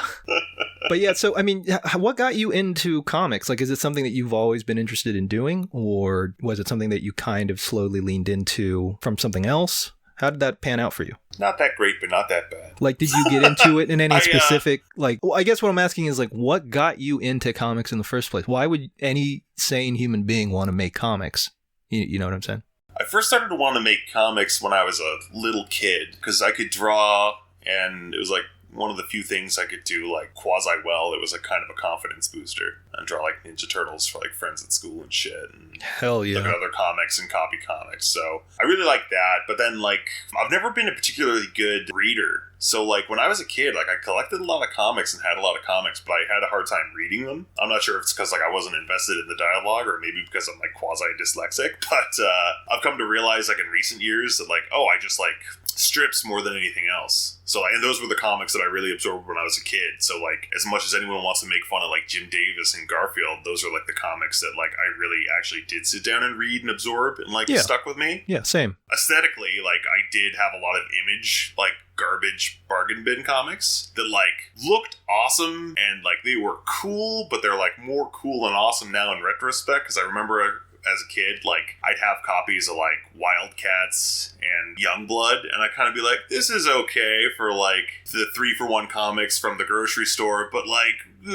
yeah, this is kind of like X-Men, but if only I could get some actual X-Men, because there were no comic shops in the town where I lived. Little did I realize, like, years later, it's like, oh, these are all the guys that, like, drew X-Men, and that's why it looks like X-Men ripoffs. That's a very good observation, though, to address that, like, Youngbloods and all those Image books are basically like, if you took an X-Men book and then you, like, put it about 20 feet away from you and you just, like, squint your eyes, that's a Youngblood book. Yeah, that's exactly what it is. And it's like they were working on these things over at Marvel, and then they left Marvel, and what did they do? They just kept doing what they were doing in Marvel, but under their own banner with, like, characters that were just a little bit to the left. You know, like, instead of, like, Wolverine, it was... Badger Man. No, I don't know. Yeah. No, seriously, like, they had names like that. Like, it was, like, not that wonky to say that. But yeah, those were, like, the books that I had when I was a kid. Like, I had a lot of Image stuff that was like, okay, this is, like, cool for the visuals, because everything else is garbage. And then the Garfield stuff was good for the... It was good for humor. Garfield better than Youngblood. Yeah, it is. So, like, this is, like, the weird stuff that's, like, churning through my brain as a kid. And, like, I wanted to draw comics then, couldn't wrap my head around it. And then I didn't really start, like, sitting down and trying to draw comics until I think I was in my mid-20s. Because I had made friends with a couple people that were, like, artists in Toronto, and a couple of them had done, like, zines and stuff, and a couple of them started branching off into comics. I'm like, oh, like, one person can sit down and make a whole comic, and I'll try that. And then, yeah, it took, like, I think probably a couple of years before I ever actually had, like, a comic to show. I don't know, is this answer making any fucking sense? Yeah, no, it does. And actually, that leads me to my next question. It's like, so you're based out of Toronto, which has a really vibrant comic scene there. I mean, you guys have TCAF, you have... I'll be honest. Before you get too far into this question, I'm kind of Toronto adjacent. I'm not actually in Toronto. Oh. I know, for shame. Well, that's all, folks. Thanks for joining. We appreciate Patrick. You can just pull the plug on this session right show. now. No, where are you at then? I'm in Cambridge, Ontario, which who the fuck knows or cares where Cambridge is? So it's like a suburb of Toronto. Not even, dude. Not even. I'm like an hour and a half outside of the city. It's just kind of become easier for me just to talking say Toronto. to anyone from the States. Yeah, just to say Toronto. Because if That I makes say sense. where I actually am, they don't know where I am and they don't care. If I just say Toronto, it's like, oh yeah, well, I'm within an hour of Toronto. It makes sense. But yeah, there is like a great and vibrant art scene and comic scene in Toronto, and it's awesome. And I have always felt totally to the side of it because of where I'm located and also kind of the content that I make. Because for better or for worse, at a lot of the comic shows that I've done, especially in Toronto, like there's not a lot of like creators there churning out lowbrow, dumb toilet humor books. There's a lot of people that are striving for something more. Yeah, I was gonna say that's more of an American thing. Yeah, and I gotta be honest, man, like America, for all your follies and all the fucking madness, America's been so good to me. Yeah, we're very good at being dumb. Oh yeah, no, it's odd, but like I mean this in like the best way possible. This is in no way an insult, but it's a country where stupidity can be celebrated and rewarded at times. Not all the time, but sometimes. I would have like, am I wrong most in of the saying time. that? No, you're not wrong. I would say most of the time. Yeah, so like the vast majority of my books go to the States. Whether like just selling stuff online. Like it might be like 1 in every 15 books goes to Canada. That's really surprising. I mean, I guess there isn't really a Canadian equivalent of Johnny Ryan, right? There probably is. I can't think of one. Cam? Not that I know of. Yeah, I didn't think so. And that's the other thing too. Like a lot of people don't even realize that I'm Canadian because like I have a lot of weird jabs about like America, or even just maybe just the stupidity and the lowbrow humor is more American seeming. I don't know, or maybe they're more used to American creators doing that type of thing, like what you said with Johnny Ryan. Like I could think of a few other guys that are sort of that ilk, not just Johnny. That right? No, he's just top of the hill. I think. He definitely is like. That make blood and gore, lowbrow humor books. So Toronto's cool. I don't feel like I fit in there. I never. What about have. Cambridge? How's Cambridge treating you? Cambridge is fucking whatever. This place is cheaper. Okay, that's all it has going for it. It's like cheap, and I'm lucky enough to actually live down the street from a comic book shop. Oh, okay, cool. Nice. Yeah, it's pretty sweet. I got a good little spot carved out for myself here. What's the shop? Retro Rocket Comics. Now people can find your house. Yep. Yeah. The plan is coming together. If you just like lurk around that shop long enough, I will appear. The guys at that store, like I used to, because I don't have distribution for my comics outside of myself, I used to make it a point to like drive to the city and bring books and like seed my books at all the different comic shops in Toronto, and then I'd fan out in the GTA and try to like get my books in stores. And I've stopped doing that because it was kind of a game of like, okay, well, are these going to sell or not? And am I going to have to go back and pick them up? Or am I going to have to go back and collect? And is it worth it? And whatever. And like online stuff, like luckily for me, has started to take off in the last couple of years. But like, he's cool down the street at Retro Rocket. Like, I will just give him books to sell if anyone wants to buy them. I don't give a shit about getting money back. And like, that was the thing too, like when COVID happened and he was like trying to sell comics on the sly, I was giving him like a bunch of like original artwork and stuff. Like, hey man, if you could like auction this off online, if anyone will buy this, like sell this, like do whatever you can. Cause he's like a good guy, and like he has like all like the typical like big two staples that are like good and trash and whatever. But like he also like sees fit to have some indie titles in there. Like he'll have Fantagraphics stuff, and he'll have like some like he'll have the American Splendor books in there for me, you know? Like no one else buys it. Right. Like in Toronto, but here it's like, okay, well, he's got this here. I better pick this up. Like this weird fucking like, what was that book he brought in? Like it was just a book of like sex tips from Chip Zdarsky, and I'm like, okay, I better buy this because no one else. Oh, is it Sex Criminals? Yeah, he had Sex Criminals, but he had a book after Sex Criminals called Just the Tip. Oh, okay. Where it was just like, it was just all this dumb shit, like 69 backwards with a balloon between your butt cheeks for a more erotic climax. You know, just like weird, dumb, nonsensical sex tips with like some diagrams to show what to do. And like weird, like sexy, like what are those like smutty letters that people would write to like Playboy? Oh, like the penthouse letters and shit. Yeah.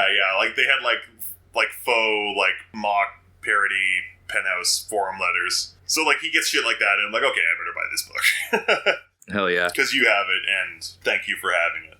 So are you like a full-time, like, you know, freelancer, illustrator, cartoonist, I guess artist, or do you... I have a daughter, so no. Okay. I fucking wish to God I was. It's like, I have such a good job. Like, okay, when I say I have such a good job, it's not like, you know, someone blows me for 9 hours a day and tells me how awesome I am. It's like, it's a fine job. I work in an office, and it's whatever. Realistically, it's as good as what I could hope for, given like the complete lack of experience and education I have. But like, I go in there and it kind of just does become drudgery, because it's like, oh man, I just feel in my bones I should just be making comics all day, and I want to just be making comics all day. Yeah, no, it's the dream, man. Yeah, that's a dream. Is that where you guys are at, or are you guys toiling away in dank corners for the man? Yeah, before the pandemic hit, we were both employed, but, you know, and I was doing like the corporate office gig for like 5 or 6 years until this year. But yeah, no, I don't think I'm going back to that. Do you feel like you've been liberated by becoming unemployed, or do you feel like 100%? That's beautiful. 100%. Like, yeah. And I think that everybody that we've had on that's come up with, like, we talk about how it's like a really fucked up thing, but like for cartoonists, like to kind of get paid on unemployment, you know, because independent contractors for the first time in America were able to get unemployment. Mm-hmm. So in theory, you know, you could be an artist for the first time and still get paid. Yeah, it's pretty sweet. So yeah, a lot of people got to, you know, make things. I mean, they would have made them anyways, you know, but I think work harder and, you know, at a more quicker pace that, you know, they were able to dictate. Oh, that sounds so beautiful. I tasted that for like a split second too, because we had a similar situation here in Canada with like the current payments and everything. And like there was a while there, like, so at the beginning of the pandemic, I used to work as a project manager for a construction company, and probably about the time that I met Nate in October, like 2019, like after I had my daughter, I had like a weird kind of like mental break, and I had one of these like moments where it was like, fuck you, take this job and shove it. And I walked out of my job and like screamed at my boss, which was like a terrible fucking thing to do when you have a newborn child at home. It's like so irresponsible when I have all this responsibility to her and my wife. And it was just like a weird, just like a mental break that I had, because like I was not in a good spot because of work, and other things. So like I had that job, said fuck you, and I quit that job. And then from that job, I went to work at a fucking warehouse just so that I could keep a check coming in. And like it was the worst thing in the world. Like for as many people I know that like work in offices and hate their jobs, and I've worked in offices and I've hated my jobs, it does not compare to even the best warehouse. It's crazy. But then like shit started going bad there, and I was like, fuck this, I'm out. When the pandemic started to roll around, because like that place was like ground zero for a lot of transmission for the virus, because there was like 1,000 people that worked at the warehouse throughout the course of like a 24-hour day across like a bunch of different shifts. I was like, I'm not being here for this. Like, this is going to be a fucking huge problem. Also, they were like pieces of shit, like complete and utter pieces of shit. It was like, oh yeah, we have a warehouse full of 1,000 people that work here, but like you can't have a day off because Steve and produce scheduled the day off already. I was like, are you fucking kidding me? It was like, no, we can only have like one person off per shift per department, so sorry. And like that was me trying to get like WrestleMania weekend off like 2 months in advance. I was like, fuck you, really? Yeah, that's terrible. But yeah, like in between that job and my current job, I was off of work for a little while, and I just was focusing on comics, and it was like the sweetest fucking tasting thing, because I had a little bit of that unemployment money coming in too, and for some reason my fucking comics were just flying, man. Maybe it's because people had stimulus money that they wanted to piss away. I don't know what it was, but like my comics... Like, it's been like a nice, like, slow and steady increase over the last couple years, but like, this year they really started going, and it was fucking sweet. Like, I had to like take down my store a few times for fear of making too much money, because I was technically on unemployment, because I didn't want to get fucking dinged. I didn't want like the CRA to come back to me and be like, okay, we checked your fucking bank records, you made too much money while on unemployment, so give us all this money back. So I was like trying to like stagger it a little bit. Man, just I was making stuff, and I was at home with my daughter, and it was like good because I got to be around for so many like firsts in her life that I wouldn't have been around for if I was like fucking slaving away in an office or a warehouse, like working like a 12-hour shift in a freezer lugging boxes, or working in an office trying to fucking negotiate trades and fucking pricing. Fuck. And now I'm back to working in another office in another project management role, and like I'm lucky that I came through the pandemic with a job. I don't know many people that got a job during the pandemic, but I did, and it's a good job and it's a good place with good people, but there's like fucking this like part of me inside where it's just like, no, this isn't where you're meant to be. And you'd think as I get older, I'd like abandon that like so many people do, because you have children, but it's actually like grown bigger and louder over the last while, So that's something I do want to ask you, and if you don't feel comfortable talking about it, it's totally cool, but you do have a kid at home, and your work is definitely not kid friendly. So like, do you let your kids see your art? What is that like working, with the kid in the home? Assuming that your child is younger. Yeah. I'm getting the vibe that it's a younger child. Yeah, though. She's my daughter. Her name's Clementine. She's cool, man. She's really cool. Hell yeah. She's dope, bro. Like, totally gets it every day, 420, 69, 24/7. So fucking lit, bro. I haven't really thought too much about the relationship between the content I make and her perception of it, because she's a little bit too young to have any real perception of it. Like, I don't think that she understands that, like, dad makes stuff yet. Like, I've sat and drawn with her and I've painted with her, and it's been really, really fun. Like, of all the comic bullshit that I do right now, all of that, I hope, will just, like, pale in comparison and, like, be meaningless, and the most important artwork I do now will be with my daughter finger painting. Yeah, for sure. Maybe when she gets older and she starts to realize it, like, we'll have to have a conversation about it, but I think largely it'll be like, yeah, your dad's a weirdo, and this is what weirdos do. Sorry, kid, you kind of got to deal with it.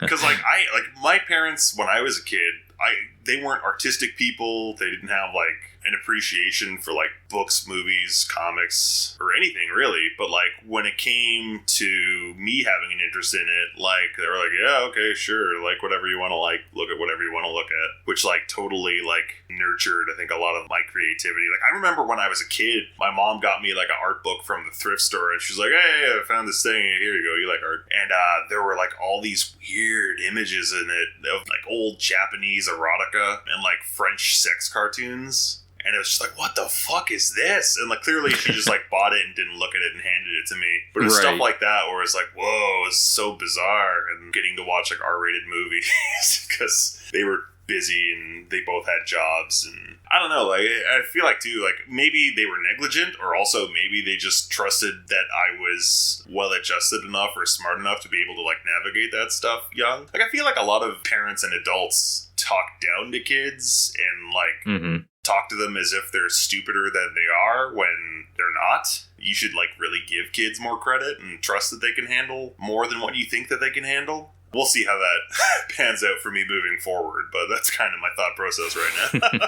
And that's the other thing too, like if I'm at a show, if there is a family that comes by with like a mom and a dad and a couple kids, the kids are glued to my table, and because they know they're not supposed to be, because like there's weird like violence and like, you know, sexual imagery in the comics and the prints that I sell, and the parents will be like, no, but like, you know, they might like break away from their dad a few tables away and come back to my table, and like on the sly I'll be like, hey, psst, here's some stickers, don't let your dad see here.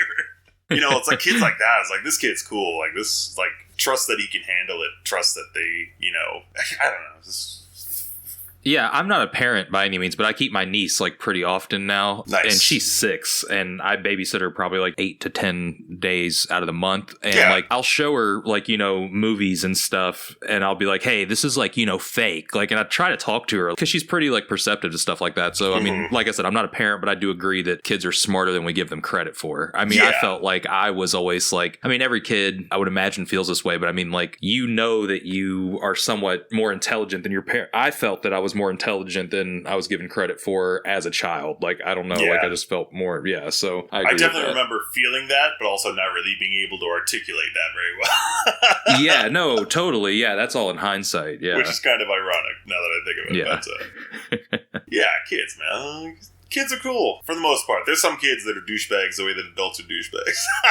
Yeah, for sure. I mean, it's a product of their environment. I would like probably... I would hope, you know. Yeah, for the most part, for sure. So, besides the Cosmic Surfer, you do a book, Peeper Creeper, right? Yeah.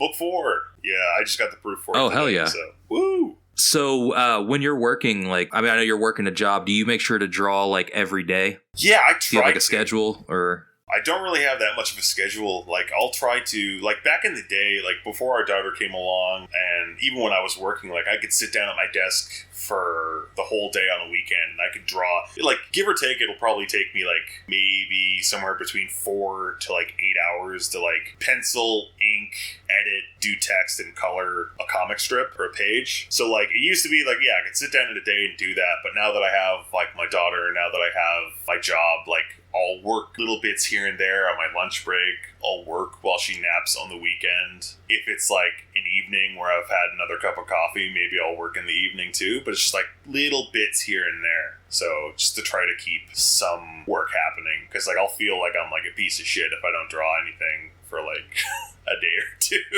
Even if I just like draw for like 5 minutes, it's like, okay, at least this is better than not having drawn at all. And I'll have done something. You flex the muscles in some way. Yeah, exactly. Like...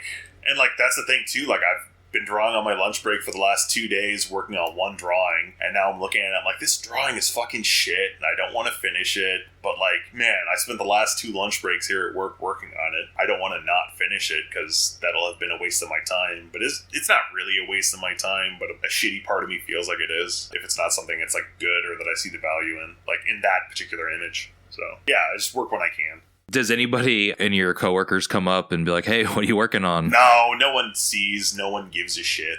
I'm in my own office. I'm like kind of sequestered in my office. So like no one really sees what I'm doing behind my desk or behind my computer. So nice. One of my coworkers, she started about the same time I did. She saw that I was working on comics and she was like, oh, what do you got there? And she took an interest and she was cool about it. But it also turns out, you know, she was one of the graphic designers that works where I work. And she also like went to school for illustration and she has friends that make comics. It's like, okay, cool. Like this is like the best case scenario of anyone at work finding out that I make comics. And she follows me on Instagram now, and it doesn't have to be weird that she sees my dick and fart cartoons because she gets it and it's cool. It's not her thing, but she understands it and she sees the value in it. Whereas like other people would be like, Like, I remember, like, having to, like, change my name on, like, social media platforms and, like, trying to, like, distance myself from the comic stuff online for, like, a minute when I was looking for a new job. Just, like, hoping, like, if someone Googles me, that they'll see Patrick Sparrow, the comic artist, and they'll just think, like, oh, well, it must be a different guy. You know? Like, I was taking, like, my pictures off of things and changing my name on things. It's a weird thing to have to do that. And I probably didn't really need to do that, but I did it. But, yeah. With Peeper Creeper 4, you said it comes out next month. Have you just been working on that this year, or is that something that's been, you know, in the works for quite a while? I do apologize. I don't know exactly when number 3 was released. Oh, it's fine, man. I don't think I could tell you when number 3 was released.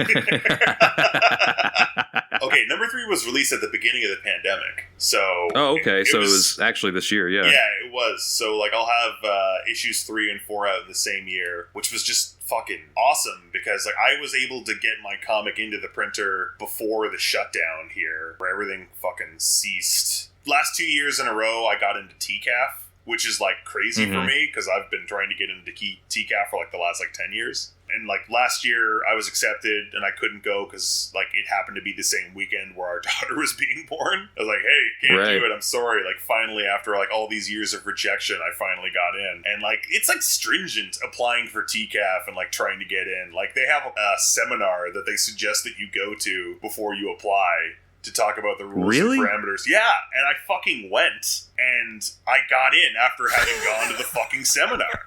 Like, yeah, but it's like the weirdest thing that they had that, and that at least they told people, like, what they were looking for in so many words, and, like, how to present yourself. Like, even with my dumb-ass fucking dick and fart joke comics, like, I presented it in a way that I guess worked for them and their criteria for creators, and I finally got in. But then our daughter was born, couldn't go, which was okay. That was still, like, a great thing. And then the pandemic happened, and obviously nothing fucking got off the ground. But I was lucky enough that I had my books out in print before TCAF, before the pandemic, and, like, I was able, like, so many comic creators came to me and was like, where the fuck did you get your books printed? How did this happen? Because, like, my book was pulled from the fucking print queue of production for however long. And, like, yeah, man, I don't know what to tell you. I got lucky. I got a good printer that, like, doesn't really print comics for other people. It's, like, a company in Toronto called Eva's Print Shop. They do a lot of, like, pamphlet work and stuff for, like, the government. They do good work there, too, because, like, a lot of the proceeds that they get from the print work that they do goes to youth shelters in the area. And they do a lot of work with, like, homeless youth and, like, you know, kids from troubled homes and shit like that. Like, they're a really cool place. And I was just fucking lucky that I had a buddy that worked there. They don't do a lot of comic stuff. They did my comic stuff. And yeah, more people should go to that print shop and get their work done there. Because, like, they're great people. And, like, man, probably shouldn't be saying this, but, like,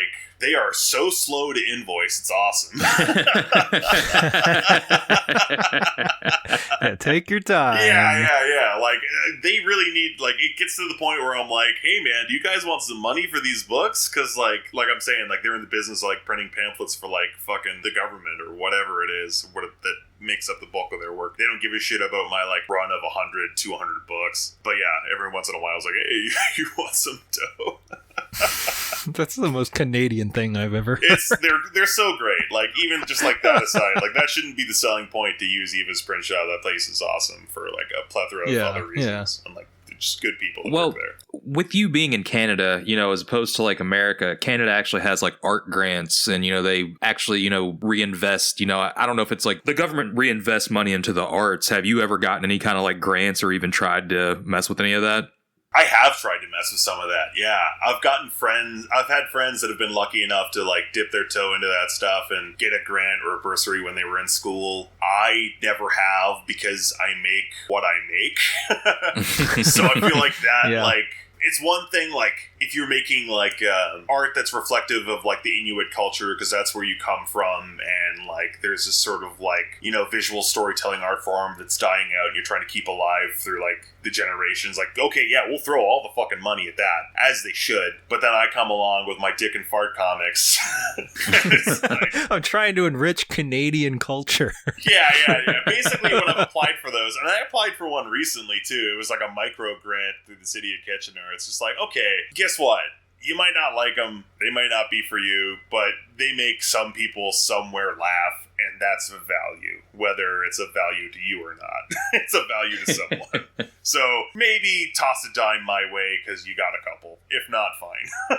That's kind of how the applications go nowadays. I don't know if it's still a thing, but for so many years, we had an excellent program for music funding in Canada. I think it was called Factor, where you could apply for grants from the Canadian government to get money for your recording or your pressing or producing your album. Because I used to play in bands when I was younger, and we'd always, like, try to do that shit. But, like, there were some bands that got funding from the government of Canada, and it was just like, wow, like, really? Like, this band? Like, I'm not sure, like, what sort of music you guys are into, but if you're familiar with, like, Cursed or The Swarm, bands like that.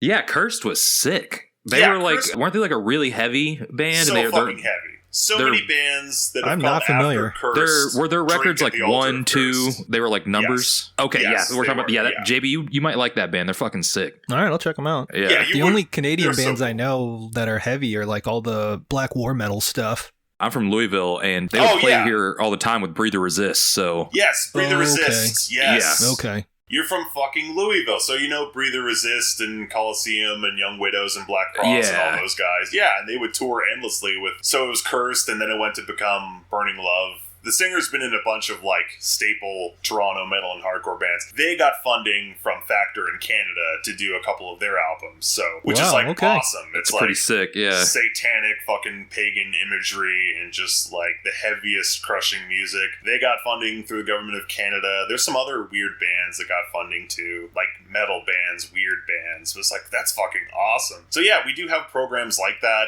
They're great. I wish there were more of them. All countries should have things like that. All people should just have a higher vested interest in the arts in general, like everywhere, because like this is stuff that enriches people's lives, whether it enriches your life or not. Like it makes someone happy and feel good. That's why it's like so weird to go into people's homes and they got like IKEA fucking artwork. Like fuck you. Like find an artist, find a painting, like get something like real that someone made.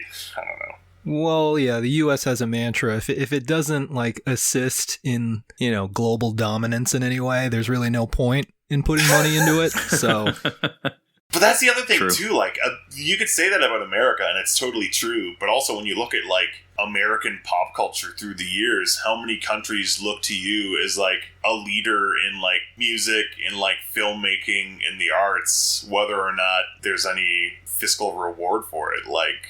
That's just the American spirit, brother. Yeah, it's fucking crazy. Like, all the best, like, there's great Canadian bands, yeah, but if you play the numbers game and look at all the people that are in America and all the bands that have come out of America and all the movies that have come out of America, there's far better American movies or American bands than what there are Canadian bands, or really artists from anywhere else in the world. Like, America's dope. It's just, America's gotta get out of America's own fucking way some of the time. I mean, if I'm being honest, you could have all of our American directors as long as we keep Cronenberg. So you're telling me I get Michael Bay? Yep. Oh wait, I can't have Christopher Nolan because he's British. Yeah, no, that's England's problem, not yours or mine. And fuck that dude. His movies fucking suck. I don't know why anybody likes this shit. Womp. It's in like every trailer. It's like, I get it, man. Your movies, I understood Inception, but it wasn't entertaining, okay? It's not great. It's just, no. He's very boring and I don't dry, even know what that new one's about. Tenet? I can't even tell what it's about.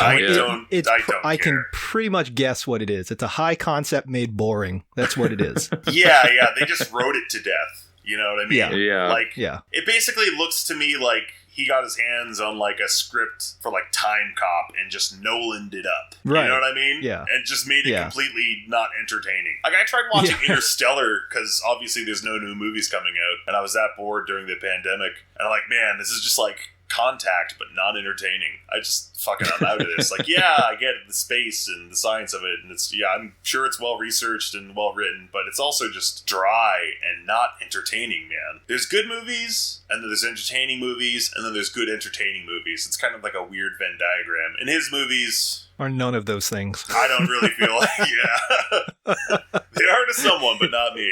It's certainly not entertaining. The worst kind of people, the worst kind of movie viewers. Oh man, just everyone that was all like, "Oh, did you understand Inception? Did you see Inception?" It's like, yes. You must not have understood Inception. You don't understand cinema. Cinema. So we got a couple questions. So before we get into that, though, I do have a couple more questions for you. Okay, Cam, did you have any questions? No, go ahead. Okay. Going back on Peeper Creeper, how did that relationship with Adult Swim play out? They don't return my calls or emails anymore. So that's how it played out.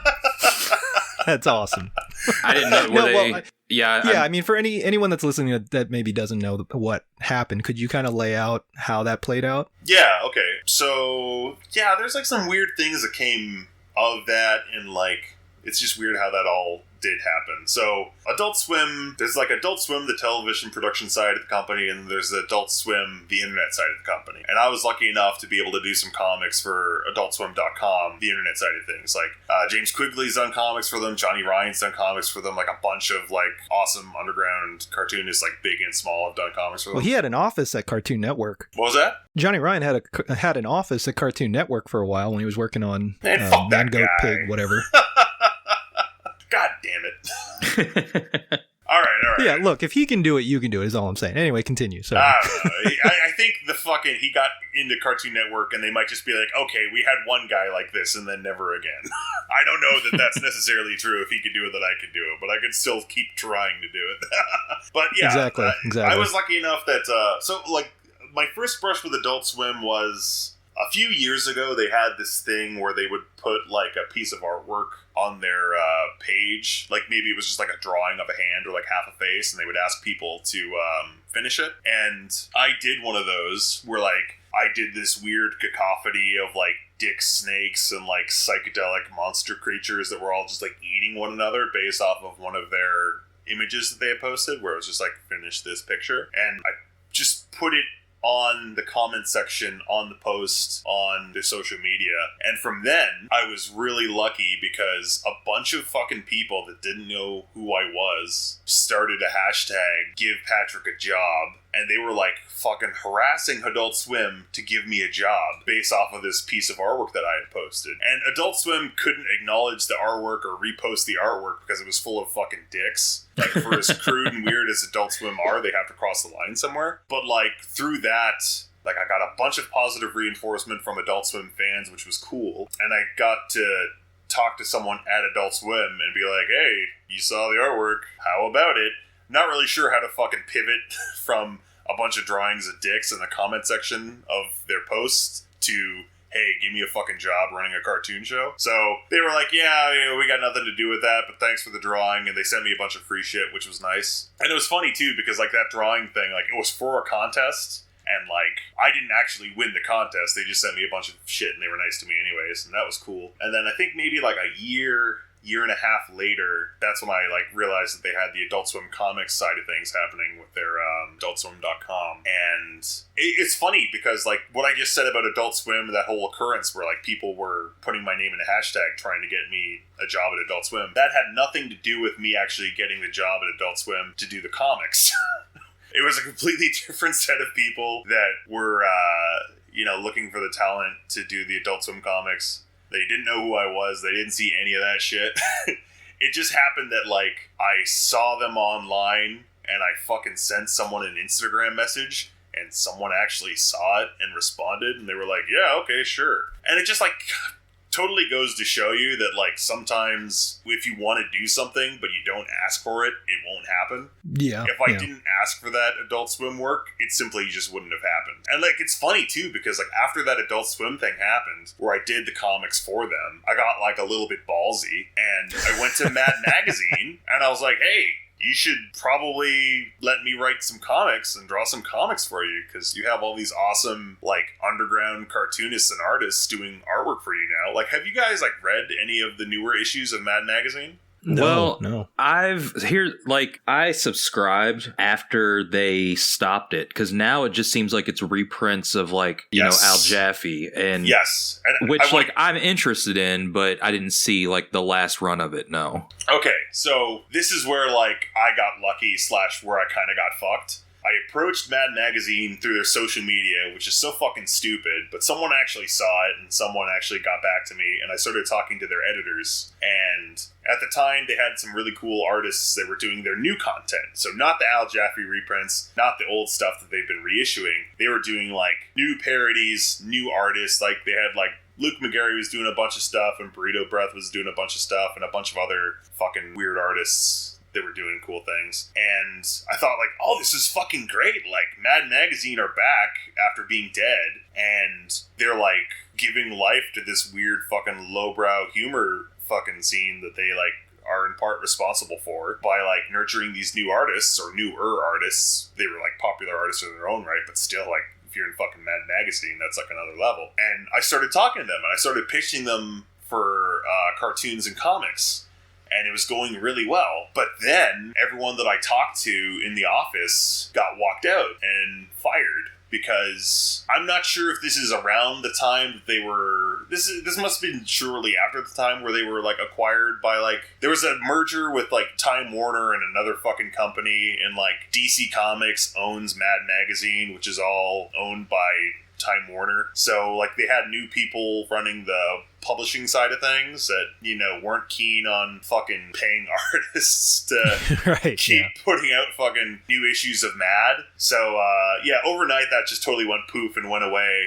And it went from like, oh, I'm going to do fucking some whack shit for this new Halloween issue of Mad to, oh, we're not doing any new issues of Mad. We're just going to do reprints of the stuff from the 70s. And I was like, fuck, no, don't do that. Like you finally like just got good and became relevant again. But it was kind of just like too little too late. And I don't think the readership really like took off the way that they had hoped, or maybe they didn't give it the runway that they needed to get the readership. But yeah, they're back to doing just reprints and there is no new Mad content, which is sad because they were doing great new content before they were forced to pack it in. And yeah, I never got the chance to actually like get a comic in Mad, but fuck, for a second there I was close. And it was because the Adult Swim stuff, I got ballsy because I just asked to do something and someone was like, yeah, okay, sure. And also like the Adult Swim stuff is funny too. There was one comic that I did for them that they, like the dick artwork I did before, it's like, okay, we can't show this. A 9/11 comic, and they were like,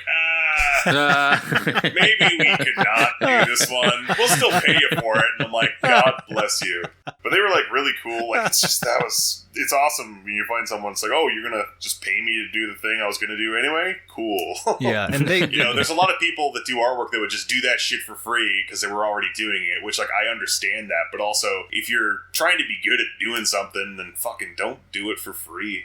Like, yeah, and they have find someone that'll pay you for it. They have near bottomless pockets anyway. I mean, fucking, they got Ted Turner money. Yeah, you know, yeah. Like they should be giving you Macho Man money. You know, get that payday. Oh God, if I had my druthers, man, I would just strut around in the most luxurious, flowing tassely robes, fucking Macho Man style, looking like a nuclear cowboy. Fuck, I would love to have that Macho Man money, have that Macho Man aesthetic.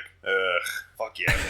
Yeah, Adult Swim were cool. And then there was another weird thing too with that, where like I one of the comics where they did run, I put this is the stupidest fucking thing. So there was a comic where I put a phone number on a bathroom wall in one of the panels, and the number was my phone number. Oh, that's smart, yeah.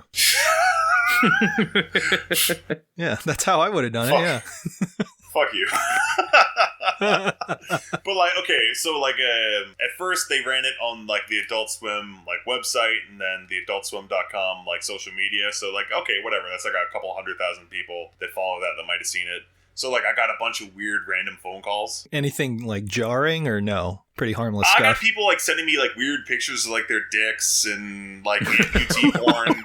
But like I got a lot of angry voicemails from people that were Adult Swim fans just screaming at me, "Bring back Rick and Morty! Where the fuck is Rick and Morty, you piece of shit?" Meanwhile, it's like, I'm an independent contractor. I am in no way, shape, or form affiliated with the producers or the studio that makes They think you're Ted Turner. Yeah, they think I'm Ted Turner because they saw a number on a bathroom wall in a fucking comic strip on Instagram. They thought they were going to be talking to Dan Harmon or something. That's Rick and Morty fans for you. They're fucking insane. That checks out. They're insane. And I realized through all this, like, I love Adult Swim, but like there's a fandom and a viewership for Adult Swim that I am just like, oh, I'm not a part of this demographic anymore. These kids, they're kids. and they're fucking wacky. I'm not going to jump up on the counter at a McDonald's and start screaming for Szechuan sauce and just make a minimum wage employee's day that much harder. Just... Right. Yeah, sometimes I forget that it's been like 20 plus years since the classic Adult Swim lineup was a thing. Yeah, like I'm the awkward teen Hunger Force guy, and it's like, I don't know what the fuck is even on their animation block right now, apart from whatever the new J.J. Villard show is that looks good, or whatever Will Carsola is working on too. Like, that guy's shit is always good. I feel like that guy, they should give him like a full half-hour show, because I feel like if you've ever watched those Mr. Pickles episodes, like, he has enough content and story crammed into 10 minutes that you could stretch out over a half hour, and it would be a lot more satisfying to watch. Have you guys ever watched that show? I have not, personally. It's a good show. Yeah. For all the nonsense that they put out, that one's good. So people should like Mr. Pickles more than they like Rick and Morty. I know this is going to sound like I've only seen one episode of Rick and Morty, and it was just one of those things where I tried to check out the pilot when it was like season 4 or 5, and the fan base was just like so crazy that I don't know. I couldn't just stick with it, which, you know, might be ignorant on my part, because I actually heard that there are good episodes and you just have to detach the fan base from it. Yeah. But, Rick and Morty is a good show, but the fans have totally ruined it for me as well. Like, I kind of feel like it's kind of like the equivalent of, like, you know, do you guys know anyone that like really, really likes Tool? Yeah. I used to, there was a dude that I used to work with, and like 3 Tool bumper stickers. Yeah.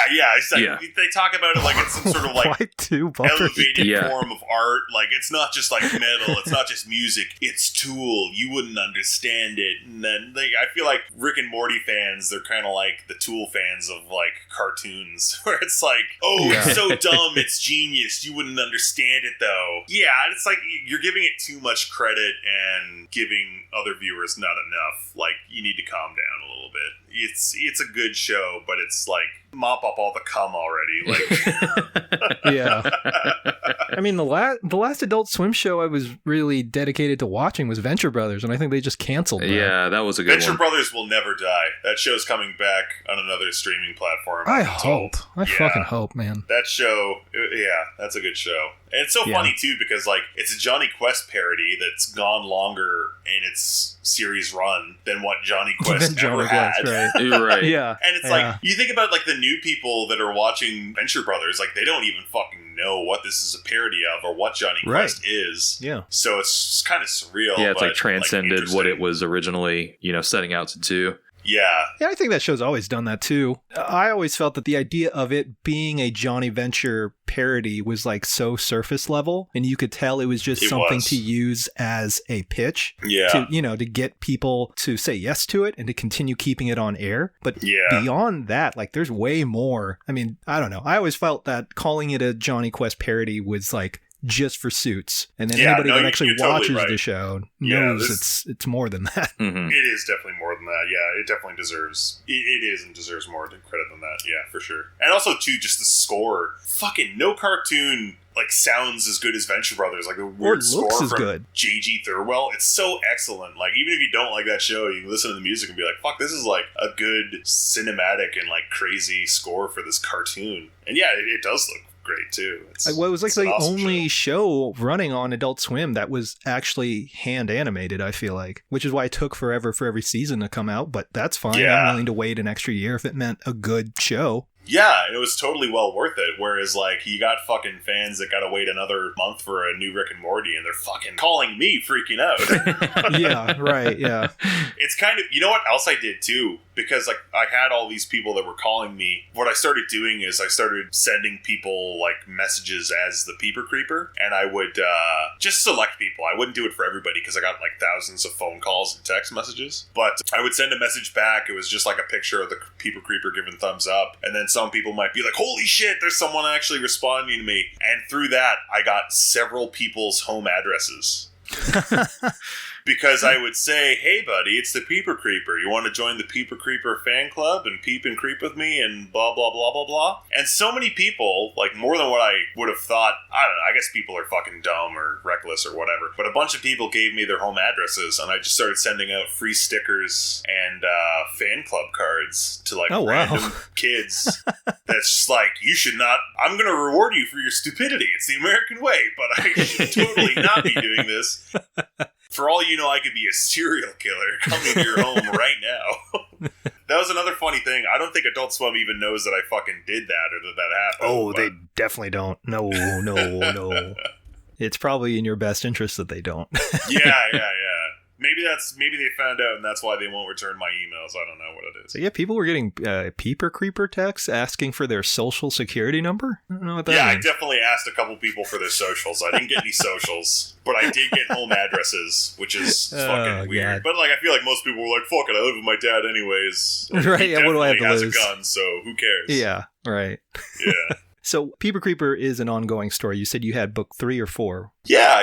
It's no one continual narrative. It's just like strips, which is it's like very Garfield-esque in that way. Right? Yeah. And you know what? I've realized, like, I'm not a good reader. I'm not a good writer, but I could fucking come up with a gag. So yeah, 4-panel gags, man. That's where it's at. 4-panel gags. If you can like figure out a punch and like the rhythm to them, like awesome. Like I don't know that I have, but like there's definitely some comics where it's like, okay, this is like kind of getting closer and it can work too, especially like in the Instagram fucking swipe form. So I could translate it from like a social media post to a actual comic, and it's worked out pretty well. Like it's definitely more the gag stuff and the strips that have served me well. Whereas like the first few years where I was trying to do comics, I was like trying to write out stories and trying to draw them, and it was just like the hardest thing. And I got so bored with like the narrative or whatever the fuck was happening halfway through, whereas like now it's like, oh, it's just a fucking gag, it's like a strip and it's a panel, and it's like I can do anything. And like if I want to do a continual story, I'll do a continual story. And like I've done comics since Peeper Creeper that have been a continual story, but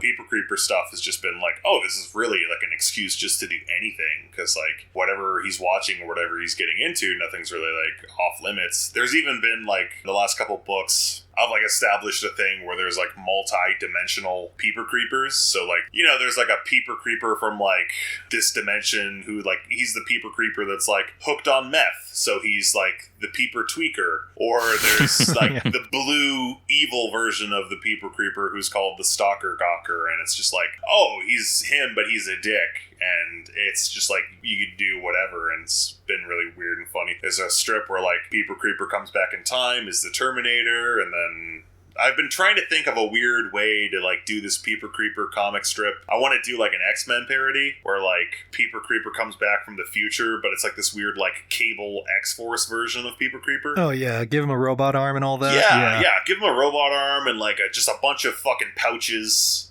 Yeah. Way too many pouches and a gun that's way bigger than that big robot arm. And he's like, quick, you gotta help me. Like, I'm you from the future. We gotta travel back in time. But the only thing is that I have this time machine, but I can only travel back in time to a point in which where you've had sex.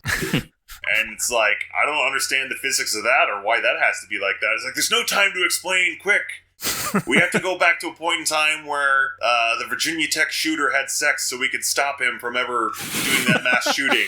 But, you know, the whole gag is, well, he never had sex, and, you know, that's why he was so angry, and that's why he had to kill everybody. And then they're like, oh, fuck. And then he's like, wait a second, if you had to have this time machine that only goes back into a point in time when you had sex, how did you get here? And then they just start fucking. So it's like, I'm trying to work out like a visual rhythm to that makes sense, but it's like, that might be one that requires more than 4 panels. That's the other thing too, is like, I've only got so much time, I'm kind of lazy, 4 panels and a gag works good. If I go beyond that, I'm stretching my talent in someone's attention span. Which, like, I'm not sure if you noticed, people do not have very long attention spans, so... Well, you know, I was actually just going to bring up your horror anthology, Zomra. Oh my fucking god. Did you read that? I didn't get a chance to, no. Oh, I just saw images that you had posted, and it looked amazing. Really? Yeah. I'm very surprised that you said that. I don't get very many messages about that. Really? Yeah. That was me trying to write. Interesting. Like I said, I'm not a very good writer, but I tried, and that was one of my comics where it's like a sequential narrative story. Yeah, I mean, I appreciated it because it was so drastically different from all of your other work up to that point. That's funny you say that. I kind of forgot about that book. Which is sad. Yeah, it's just weird to me because I thought it was an interesting direction that you decided to take. Aesthetically, it was very different from anything you had done prior to that. You were working on like actual fleshed out stories, and then it just kind of stopped. Yeah. Well, yeah, it did stop. There's like a bunch of work that went into like a second issue that just like no one saw and hasn't gone anywhere. And maybe one day I'll come back to it. But I don't know. I've been having fun doing the Peeper Creeper comics, and I've been doing a new comic called Comrade Kill, which is just fucking... Oh, I love that. Thanks, man. But that's sort of like a stupid callback to like the 90s Image stuff. But yeah, it's like all these dumb character designs that are just like so ridiculous in comics. It's like, okay, let's do a comic where they know it's ridiculous, or like it's supposed to be ridiculous. But yeah, the genre stuff, like I've always really loved horror, and I don't know, I feel like that's something that's like that. Those are the two things that have always like grabbed me in like whatever like form of artwork or media. It's like funny stuff and scary stuff, and like if you can make people laugh, like that's a craft. And like that's hard to do, but also if you make someone feel like any sort of sense of like fear or dread, like that's also like on the opposite end of the spectrum, but still very hard and like very valuable as a creative person. And like obviously, I don't think I achieved that in the comic form, but I tried, and it was fun to do. Yeah, every now and again I get a message like being like, "Hey, are you going to reprint this comic?" I'm like, "No."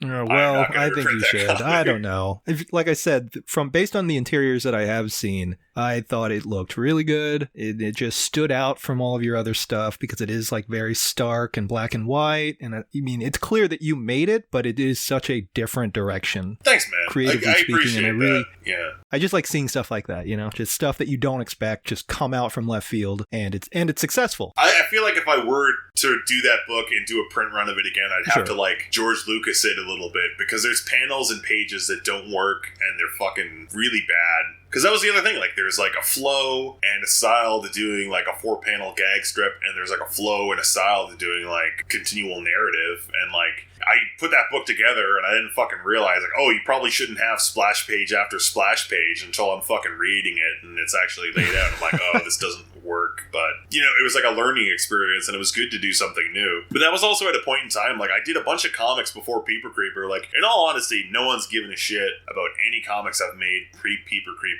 So I'm really happy that you brought that up, and thank you for saying that it looked interesting. And like Peeper Creeper's been fun, so I've been rolling with it, and people have like received the other comics post Peeper Creeper pretty well, I think, because of the goodwill that I've formed with that strip. But like I did like 2 comics. I did 2 issues of a comic called like Dirt Baby and Bone Cat. I did like a ultraviolet like book called Gronk the Crushinator. Have you ever seen the movie Rawhead Rex? Yeah. Yeah, it was basically like a version of Rawhead Rex if he was just like a fucking shitty supervillain. Because I also like just love the look of Rawhead Rex from the movie. Like people were mad that it wasn't a giant dick monster, but I was like, no, this guy's cool too. Like let's see what Rawhead Rex can do. But yeah, like I was just like making comics for years and no one really seemed to give a shit. So when someone did give a shit about something finally, it's like, okay, I'm gonna ride this wave for a little bit. But I would definitely like to revisit the horror stuff, because for as many ideas as I have jotted down on my phone that are like humor strips or gags, I definitely have like an equal amount that are just horror strips and horror stories that I would like to flesh out one day.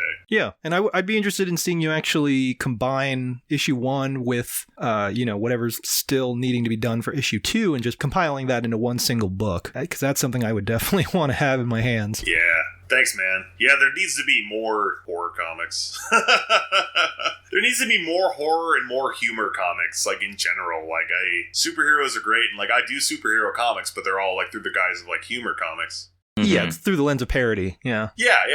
Parody and just like, yeah, silliness. That's just so weird. Like superheroes are like that's great, but like you got to give people something else. And like I just don't understand why like North America is so behind in terms of like the perception of comics. Like you go to like Japan or France, like not that I've been to Japan or France, but you know enough to know that like comics there are just comics. Like it's not just like the Sunday funnies or superhero stuff. It's like it's another art form. Can be a story in movies, can be a story in comics, and yeah, it's an art form, it's a literary form, it's a way of telling stories where you're not chained by any sort of like prejudice about what it is you're expecting or reading. You know what I mean? It just doesn't fucking make sense. Like it seemed like there was like a brief point in like the late 80s, early 90s, or maybe that was taking a turn in comics in North America, but it never fucking got there. Like it's that bubble burst real quick. It did.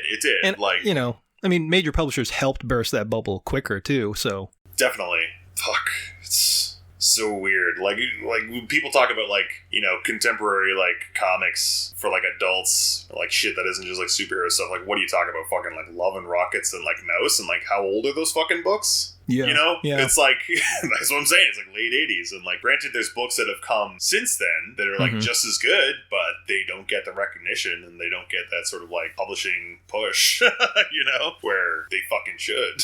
I don't know. Comics are fucking weird. You guys make comics. It's fucking weird, right? Yeah, it's a racket. Yeah. I mean, you kind of have to acknowledge you sign up for it. I feel exactly. like. I mean, and it's like so funny too when you go to a show and like you're working a show and it's all these comic artists that like most of them what they probably know is just working at a desk under a fucking dim light bulb all alone for however long trying to make a thing, and then all of a sudden they have the thing made and they got to go interact with people, and it's like, oh fuck, how do I even do this? Yeah. It was just an army of one working on this book, and now there's an army of people in front of me as this one, and I got no idea how to interact. And that's why if you get good enough, you just get an art dealer so that they do all that shit for you. Yeah, that'd be fucking good too. If you can have someone else pushing your shit so that you can just concentrate on making the shit. Like, that would be a dream, but I'm not going to hold my breath for that. So I got to try to push the shit on my own, which, I don't know, it goes okay. It's, you know. Yeah, I was going to say, you're doing all right. Yeah. You know, yeah, I'm very fucking lucky. I really am. It's nice that anyone gives a shit, buy a comic, or, you know, like say a nice thing. It's nice that you guys give a shit to even talk about this. It's nice that whoever is listening to this is listening to this, so it's just cool. You know what else is weird to think about? Like, this might be like a catalog. Like, this might be like a thing like down the line, like, oh, I wonder if this is something my daughter's going to be listening to after I'm dead. maybe no one will care, but maybe she'll look back and be like, who was that fat bloated guy that raised me until he died of a heart attack at 43 and I was 10 years old? Oh, let's listen to him talk about dick and fart jokes for an hour and a half with these guys. Well, a little time capsule for your daughter. It's so weird to think about shit like that. Yeah, I mean, I can't even imagine. That's so far beyond the realm of the things that I would think about. Yeah, same That's here. Just wild. Yeah. But did you know that? Did you know you're going to die? Or just like having to care for, another human in that way. Yeah, you know what's insane about it is that they'll just let anyone do it. Yeah, it's true. Yeah, you don't need to have a license or fucking pass a test. If you could put a dick in a vagina and figure out that, you can create a life and you need to take care of it now. It doesn't mean you will take care of it. It doesn't even really mean you do need to take care of it. Plenty of people do that and they don't take care of it. But it's just fucking crazy. I am like totally a proponent of you should have a license to fuck. I'm not saying I shouldn't have kids. I'm doing the best with what I got, and I think it's going pretty well so far. I have, like, a great wife that's, like, a fucking brilliant anchor to this madness. So, like, I know that if I ever fuck up, it won't be too bad, because she's, like, way smarter and better than me. She'll be able to pull us out of this. She got you covered, yeah. Bullshit. She does. Yeah, she does. Like, she hasn't really had to reach down to the depths and pull me out of the fucking bog yet, but, like, she's the type of woman that would and could. And she's awesome. Awesome. Well, okay, so one of the questions here that we had, you already answered, so there's no point answering it. Origin of Pat Sparrow, Nate McDonough's tag team. So we know that one. So Donahue, wait, sorry, say that again? What did you say? McDonough? I don't know his fucking last name, man. Origin of Pat Sparrow and Nate McDonough's tag team. We already know the answer. Okay, yeah, we got that one. Can I tell you what the best thing that you guys have done for me personally is right now? I'm going to be perfectly fucking honest with you. It's JB and all those fucking Sopranos memes. Okay. Oh, yeah. He's a pimp for those, yeah. Straight up. I've never even watched Sopranos. Do you know how close I am to finally starting? Because of all those fucking you need memes? to. Yeah, I feel like I'm going to watch and I'm going to be disappointed because it's not the world's greatest existential comedy like the way you fucking paint it to be with your weird-ass memes. I love them. It is very much all of those things and more, and you should start watching it immediately because what else you got to do? I mean, there's levels to right. it. You're right, man. I think it's time. I got fucking HBO. There's really no excuses. Yeah, what the hell? If you have it, why aren't you watching? I know, because Nathan for You is on it, so I've just been watching for that. Oh, but that's only like 2 seasons, right? Yeah, it is. But I've been rewatching them over and over again. Oh, no. You finish whatever season you're on Nathan Fielder, and then you start watching the real meat. He's you Canadian. Start watching Sopranos. That guy is like a nation's pride right there. Nathan Fielder. That guy's great. He is. Yeah. His new show's pretty good, the one that he produced. What's that show? The show I was thinking of is called How To with John Wilson, and it's on HBO. I gotta look that up after this, man. I've never heard of that Start one. watching Sopranos. It's very... I mean, if you get Nathan's humor, this is definitely a show for you. I'm there. It lines up. Nice. But anyway, all right, so let's get into some questions while we have a chance to do that. Yeah. I'll stop you. All right, yeah. Yeah, no problem. So first question, it's not a question. Instagram user SandboyAngryMan says, no question, just sending my praise to him for that Cosmic Surfer collab. Thank you. You are too kind. I do not deserve that. We have Nate Garcia Cartoons on Instagram, and they ask, do you keep sketchbooks? Yes. I've recently unearthed a weird treasure trove of them from like over the past 10 years. And it's kind of fun to see however much you think you suck now. You didn't suck then. Yeah, right. You sucked way more 10 years ago, so probably good to keep sketchbooks, yeah. When you do a sketchbook, do you fill it out from beginning to end, or is it one of those things where you'll kind of start and stop? I will fill it out from beginning to end, but I'll only draw, so it's like fucking all these pages, I'll only draw on one side of the page. Are you guys the type of guys that'll draw on both sides of the page in a sketchbook? Yes. Okay. Yes. See, It depends on if like the bleed through on the other side is bad. yeah, see, I only buy books. I buy a weird type of book that's made by this art store in Guelph. They actually like make them specially there, and they bind them. And they make them, a part of why they make this book the way they make it is for mortuary students. So when they're like doing like dissections and vivisections, like any fluids that get on the book, like I won't like bleed through and ruin all the other things. Yeah, like that plastic paper. Yeah, it's kind of like that. It's got a coating I know on you it. mean. It's like real nice. Yupo paper. It's awesome paper. Yeah. I draw on those books, and like I'll only draw on one page, whether it's a pencil sketch. There's zero bleed through, but like I feel weird drawing on the other side of the fucking page. So like I'll go through a sketchbook, but it's really only technically half full. So like I have like dozens and dozens of books that like, okay, yeah, every page has something on it, but it's only one side of the page. And like I have a weird thing where like I have a bunch of sketchbooks that only have like drawings on like 2 or 3 pages, and I stopped drawing on them because the first couple pages didn't feel right. And it wasn't for anything to do with the actual paper of the book. It was just like the drawings kind of sucked. And it's like I got off to a bad start with the book, and I can't keep drawing in the book. So like that probably makes no fucking sense. It's probably some weird OCD thing. No, I know what you mean. Yeah, so I got a bunch of books like that like I can't throw them out either. There's like nothing in them, but I can't use them and I can't throw them out. You could always just black them out with ink and then just keep going. But I won't, because the fucking damage is done. It's already like hexed. Oh, it's like cursed in your mind already. Yeah. That's really how it is in my mind. It's bizarre. Gotcha. And it makes no sense. I don't think I've ever articulated that to anyone before either, but that's all right, fair. Stupid. Okay. Instagram user Joshua of Grand Rapids asked, if Peeper Creeper is the first cartoon to come in Kamala and Joe's shoes, will he be the last? CUM, just to clarify. Yeah. He's talking about ejaculate. See, when you were opening up the questions, I thought they were all going to be like this. So I'm very surprised that it's just one.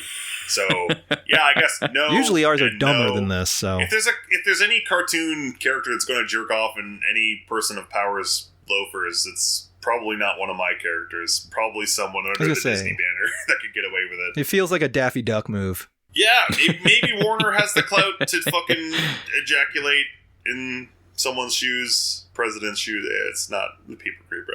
I don't even know the Peeper Creeper has a dick. People ask me that all the time. Yeah, I don't think he does. It doesn't look like he does. Yeah, it doesn't look like he does. And to be honest with you, I don't know that he does either. So, no and no. Yeah. Yeah, right. Peeper Creeper issue 13, the first appearance of Peeper Creeper's dick. You never know. It could be. Yeah. He could get like an animal dick transplanted onto him. Oh, that's a good idea. That's a good idea. I could go somewhere with that. Actually, so yeah, in all the drawings and all the comics, he doesn't have a dick. But for the first time in issue 4, he does have a dick. But like, it's It's on the cover of the book. You got to get that. You got to get that issue graded. It's not that like it's not a real dick. It's what it is. He's wearing a giant like robo mech suit, and like it has a dick that is a giant gun on the front of it. So it's like he kind of has a dick, but maybe it's because he doesn't have a dick. He's got just more of a phallic object. Yeah. But it's got like 2 revolver fucking barrels for balls. It's stupid. We're making art, man. Don't you get it? Don't you get it? Amazing. So avant-garde. High concept. Amazing. Okay. All right, next question. Instagram user BoneThrone420, aka Morgan. They ask, why he blocked me when I asked about the funny blackface lips he drew. Yeah. Fuck you, motherfucker. It's because you're a Holocaust denier. Don't be coming at me for blackface lips. I come hard and I come fast. No, basically, if anyone comes at me with any sort of nonsense, I am very quick to block, whether it's justified or not. Someone will be like, what's like a real petty one? Like, I've officially gotten to the point, too, on, like, social media platforms. Like, if I'm on Facebook, like, my block list is longer than my actual friends list now. But, like, someone the other day, like, I was on, like, a page for, like, an action figure forum online, and someone was like, oh, this action figure's head is too big. And I was like, fuck you, block, because I'm very quick to block.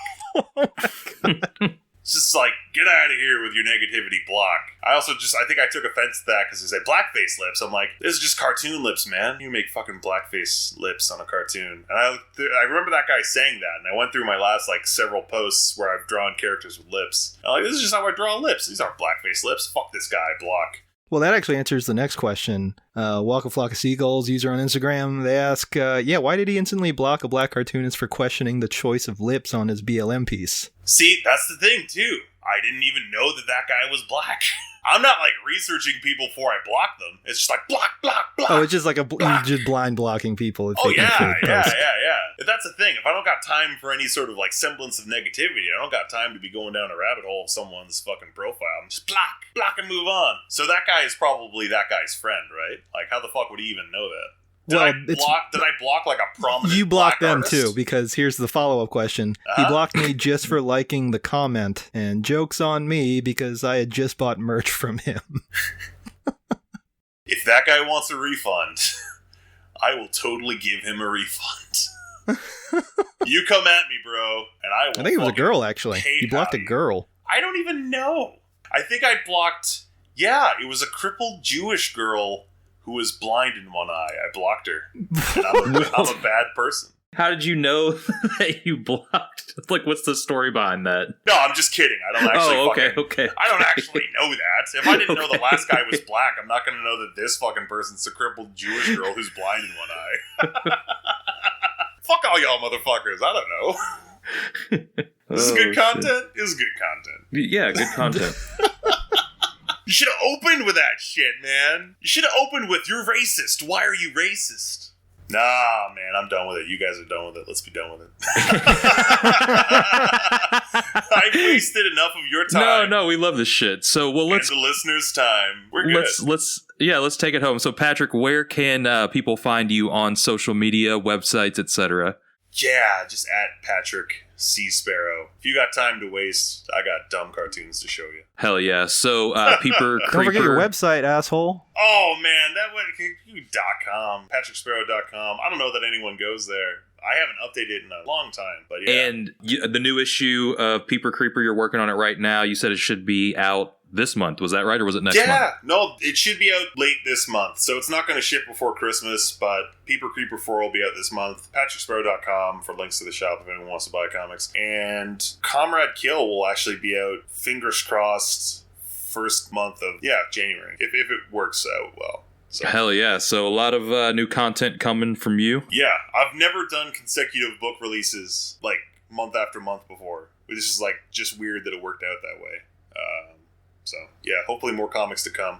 Yeah, it'll be exciting to see, December, Comrade Kill, January, February. Woo! Let's fucking get it done. I'm also going to be taking open bets for the Brawl for All. It's going to be Patrick Sparrow representing Canada, and Morgan, aka Bone Throne 420, representing United States. And all bets can be submitted at the Gutter Boys Pod Gmail account. That's gutterboyspodcast@gmail.com. I believe it's going to be 4 rounds, 3-minute rounds, 4 rounds total. And so yeah, put your money where your mouth is, folks. We want to make comics interesting again. I'm Dr. Death Steve Williams in this equation, man. I'm fucked. Yeah, you're going to die in like less than 5 years. Yeah. No, I might look good going into this, but I'm going to fucking take a dive real fast, and then I am fucking out on my ass permanently. Bone Throne 420. Fucking Bart Gunn coming for me. Hell yeah. Alrighty. Well, as always, if you want to participate in the show, you can follow us online on Twitter and Instagram at GutterboysPod, or you can email us at gutterboyspodcast@gmail.com. We are individually on social media. I am at Cam Del Rosario. JB is at Mort Crimp Jr. And until next time, stay guttered.